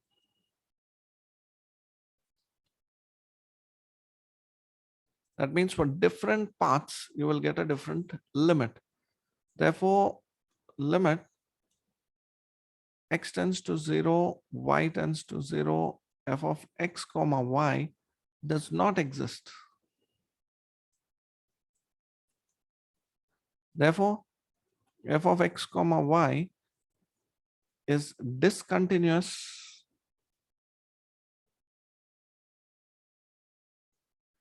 at 0 comma 0.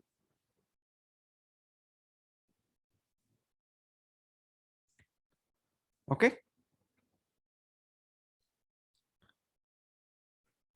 So this is how we do it.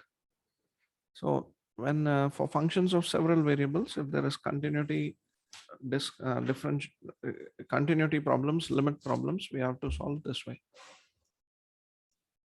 All right. Okay. Just a second.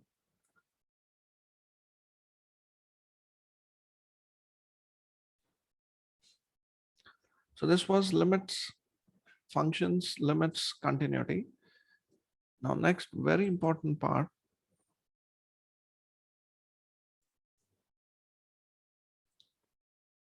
is derivatives, partial and total derivatives.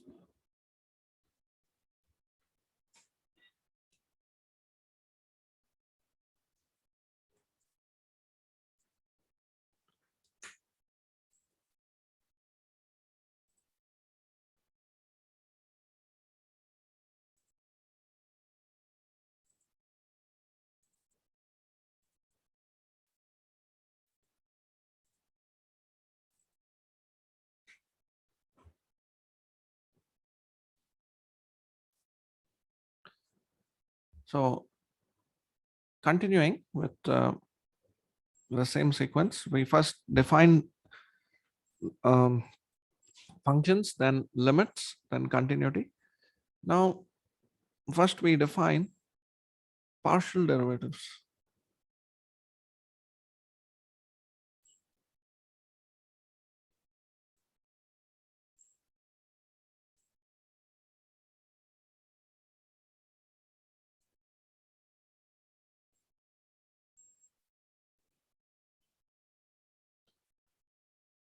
Just a moment.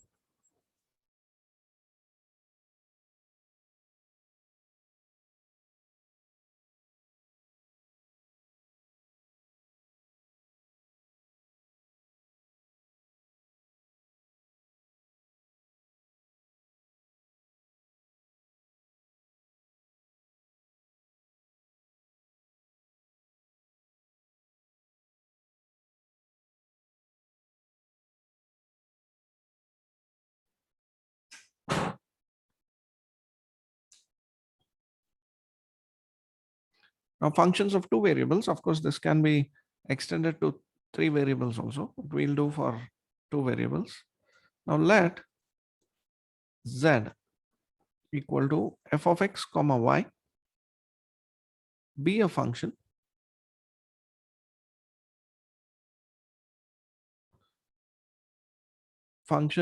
in x and y.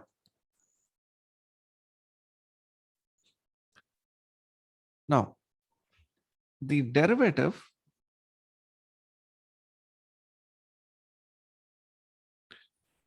of z with respect to x,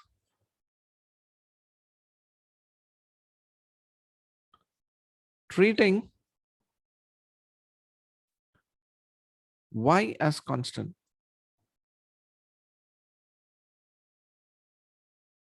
is called as the partial derivative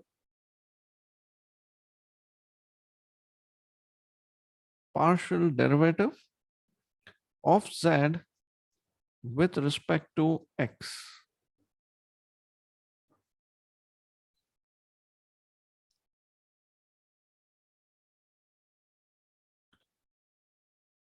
And this is denoted by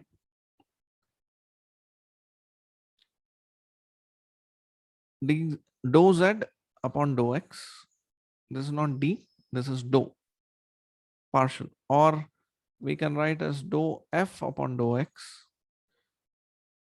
or we write f subscript x xy, or we can write f dash subscript x fy. This is partial derivative, or sometimes this is derivative of d of f with respect to x. So whatever the notation is,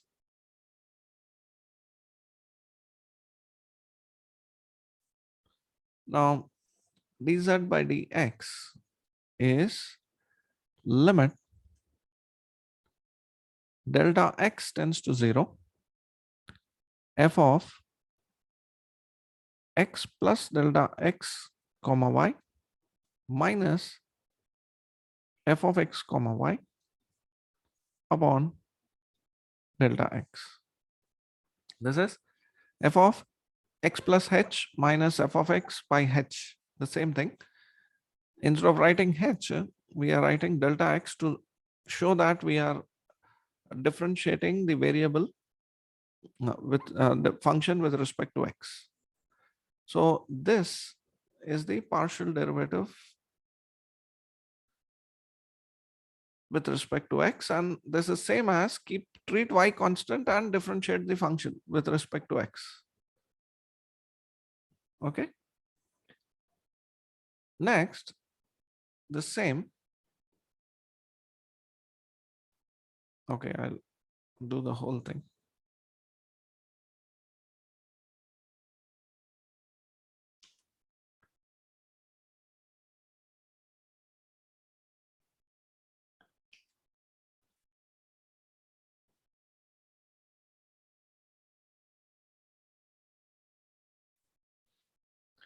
Now, the derivative of z with respect to y, treating x as constant, is called as the partial derivative of z with respect to y. Now the notations,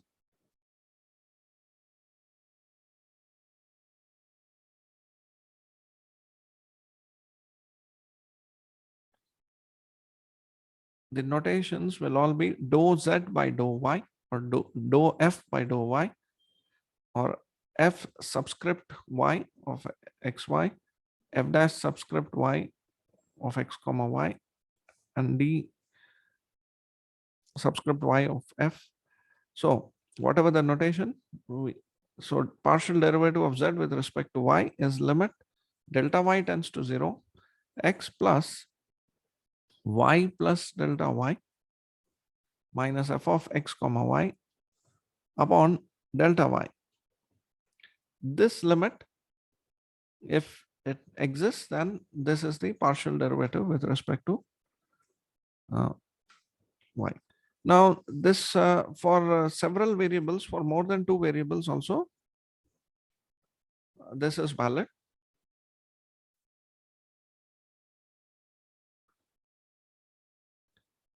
Now, if z is a function of n variables, say x1, x2, xn. Then dou z by dou xi, or say xm. All right, xm, where m is some number lying some, or xi, that is better, is obtained by differentiating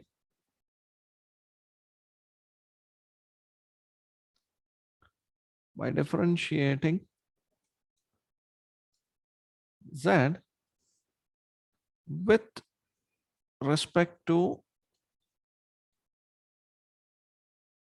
xi, keeping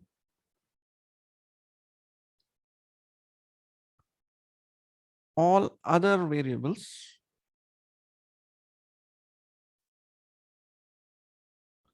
how many variables? All other n minus 1 variables as constant. So treat them as constant. Better word than keeping is treating.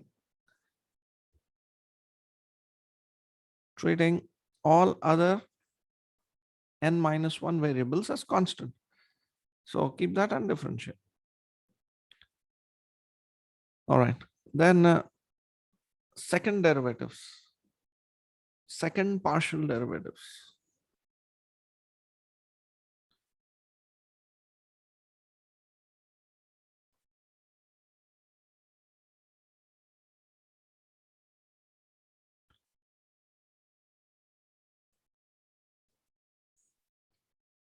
So first derivative, partial derivative we found, and then the second partial derivative. So suppose the first derivative with respect to x is again partially differentiated with respect to x. Okay, dou by dou x of dou z upon dou x. So first derivative, first partial derivative of z is again being partially differentiated with respect to x. Then this is written as dou square z by dou x square. Okay, this is dou x whole square. Okay, this is dou square z by dou x whole square. So we said dou x square, or this is written as dou square f by dou x square, or we can write this as f of f subscript xx.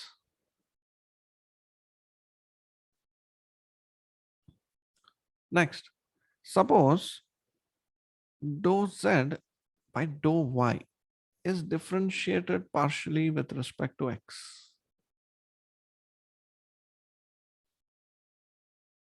We write this as dou square z by dou x dou y, or we denote this as dou square f by dou x dou y. First differentiating partially with respect to y, and again that expression differentiating partially with respect to x, and this is denoted by f x comma y. Next, suppose dou z by dou x is partially differentiated with respect to y.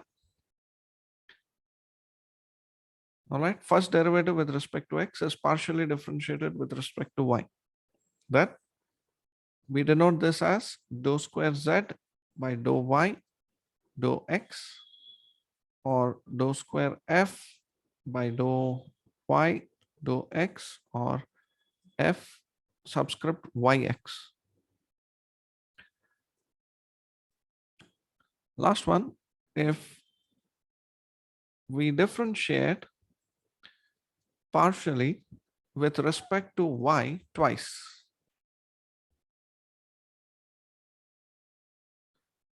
dou square z by dou y square, or dou square f by dou y square, or f of y. So in general,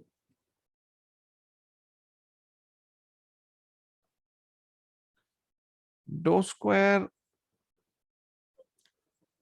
z by dou x dou y will be equal to dou square z by dou y dou x. Okay, if the function is continuous and differentiable, then this will hold true. Now, differentiability in this case means that at that particular point, there will be no sharp corners.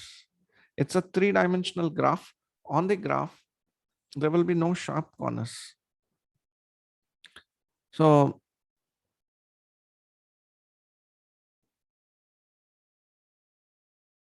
all right. Now, what does it mean that the derivative is zero?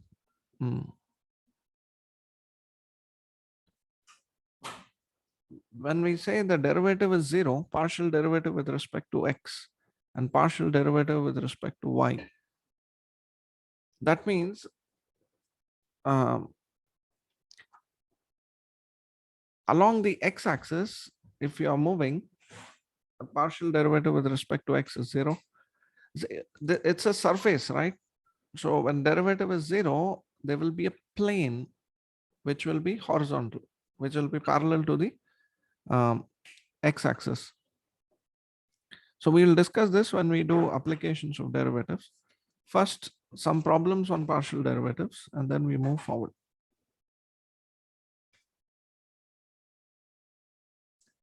Okay, general notations,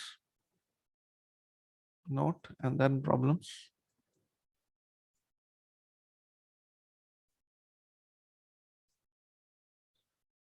Z is equal to f of x comma y represents a surface.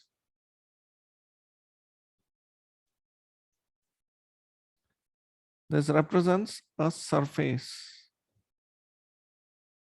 in Cartesian space.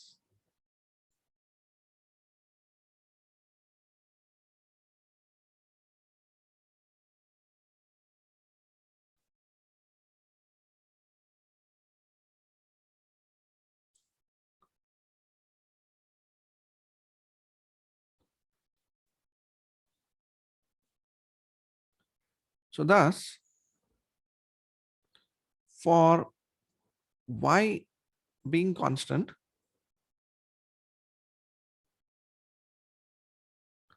say y equal to k.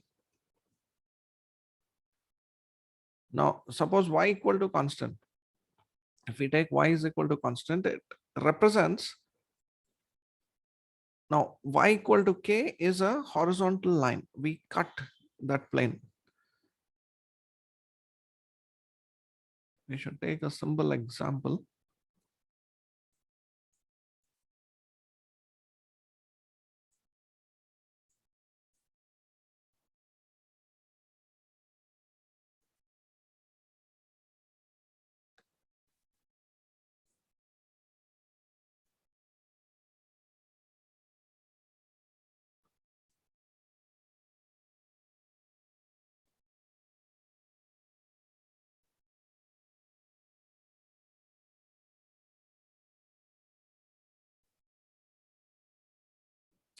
I'll turn off my video for a while.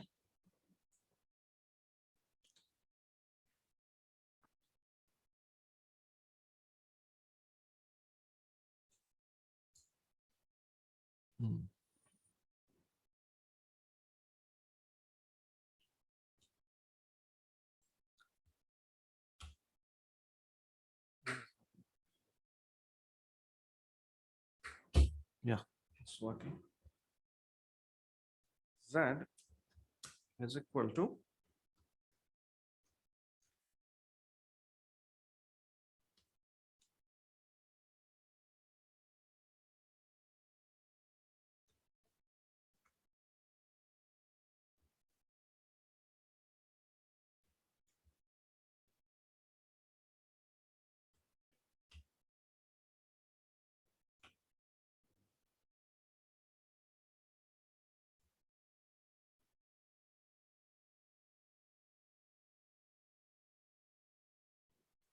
okay.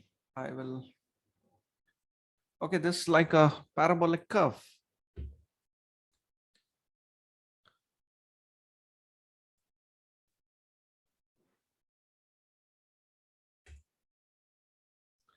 So this is a parabolic curve. Now I want to find the intersecting plane. So let us take another surface y is equal to 3.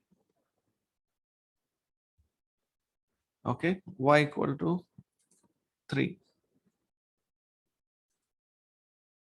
Now intersecting two surfaces. Uh, just a second. Select the two surfaces. So I will just do the intersection. Uh,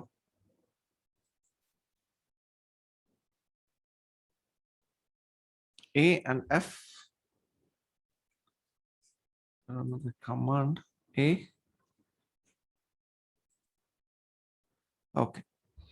When I see the intersecting path, you see this dark black line. Now this black line is the intersecting curve. So when I keep say y equal to constant. So when I put y equal to constant, y equal to 3, I will get z as a function of x alone and y equal to 3. Now suppose I do this. I change y equal to 0.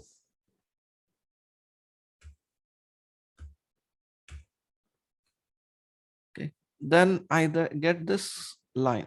You see this black line. This is the intersecting surface. Okay. I change it to y equal to 1. Then I get in the y equal to 1 plane. This is z. This red axis, red line is the x-axis. This green line is the y-axis. So y equal to 1, that plane, I get now the function varies with respect to x. It is like a parabolic curve. So that is what it means. Say we get a section. So for y being a constant, say y equal to k, the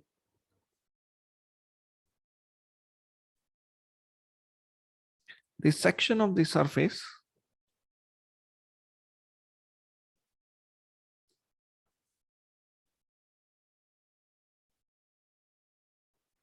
z is equal to f of x comma y is a curve parallel to the x z plane or y equal to k plane. So that's what we are seeing here.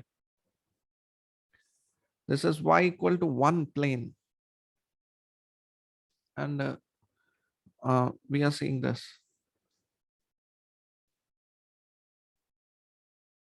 All right. So, so when we treat one of the variables as constant, we get that. Suppose we treat x equal to constant. So now we will get now with this, suppose what is derivative now? dz dou z by dou x for y equal to k gives the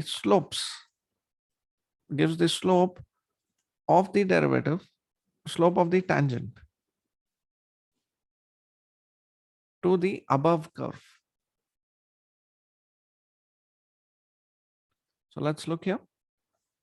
So when we differentiate, we get the slope of the tangent to this curve throughout. At x equal to 1, you can find out. At x equal to 2, you can find out. So this is the slope of the tangent. Then next, likewise, when we say dou z by dou y, keeping x as constant gives the slope of the tangent to the curve which is a section in the plane x equal to k. So now let us change this here. So this was keeping y as constant. Now let us keep x as constant. So now I change.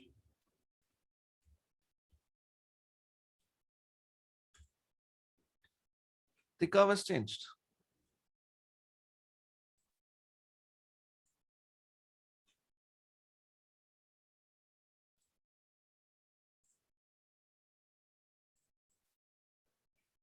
Sorry, I'm trying to change the path of the curve here. Yeah, you're able to see now. This is, I am seeing x-axis is perpendicular uh, coming outside the plane. This plane is the YZ plane. Okay, so we can see the curve like this.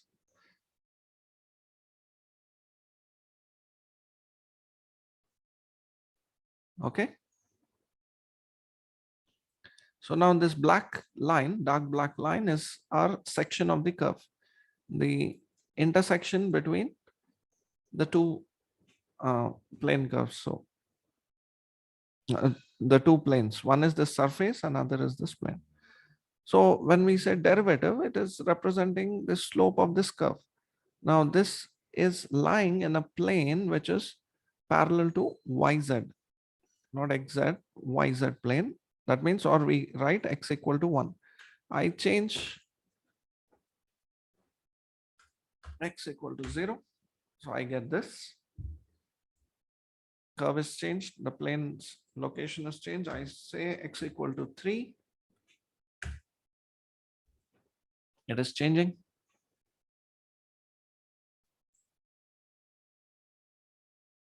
See ya.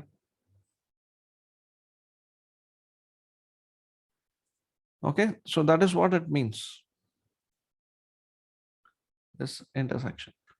All right, I'll stop here.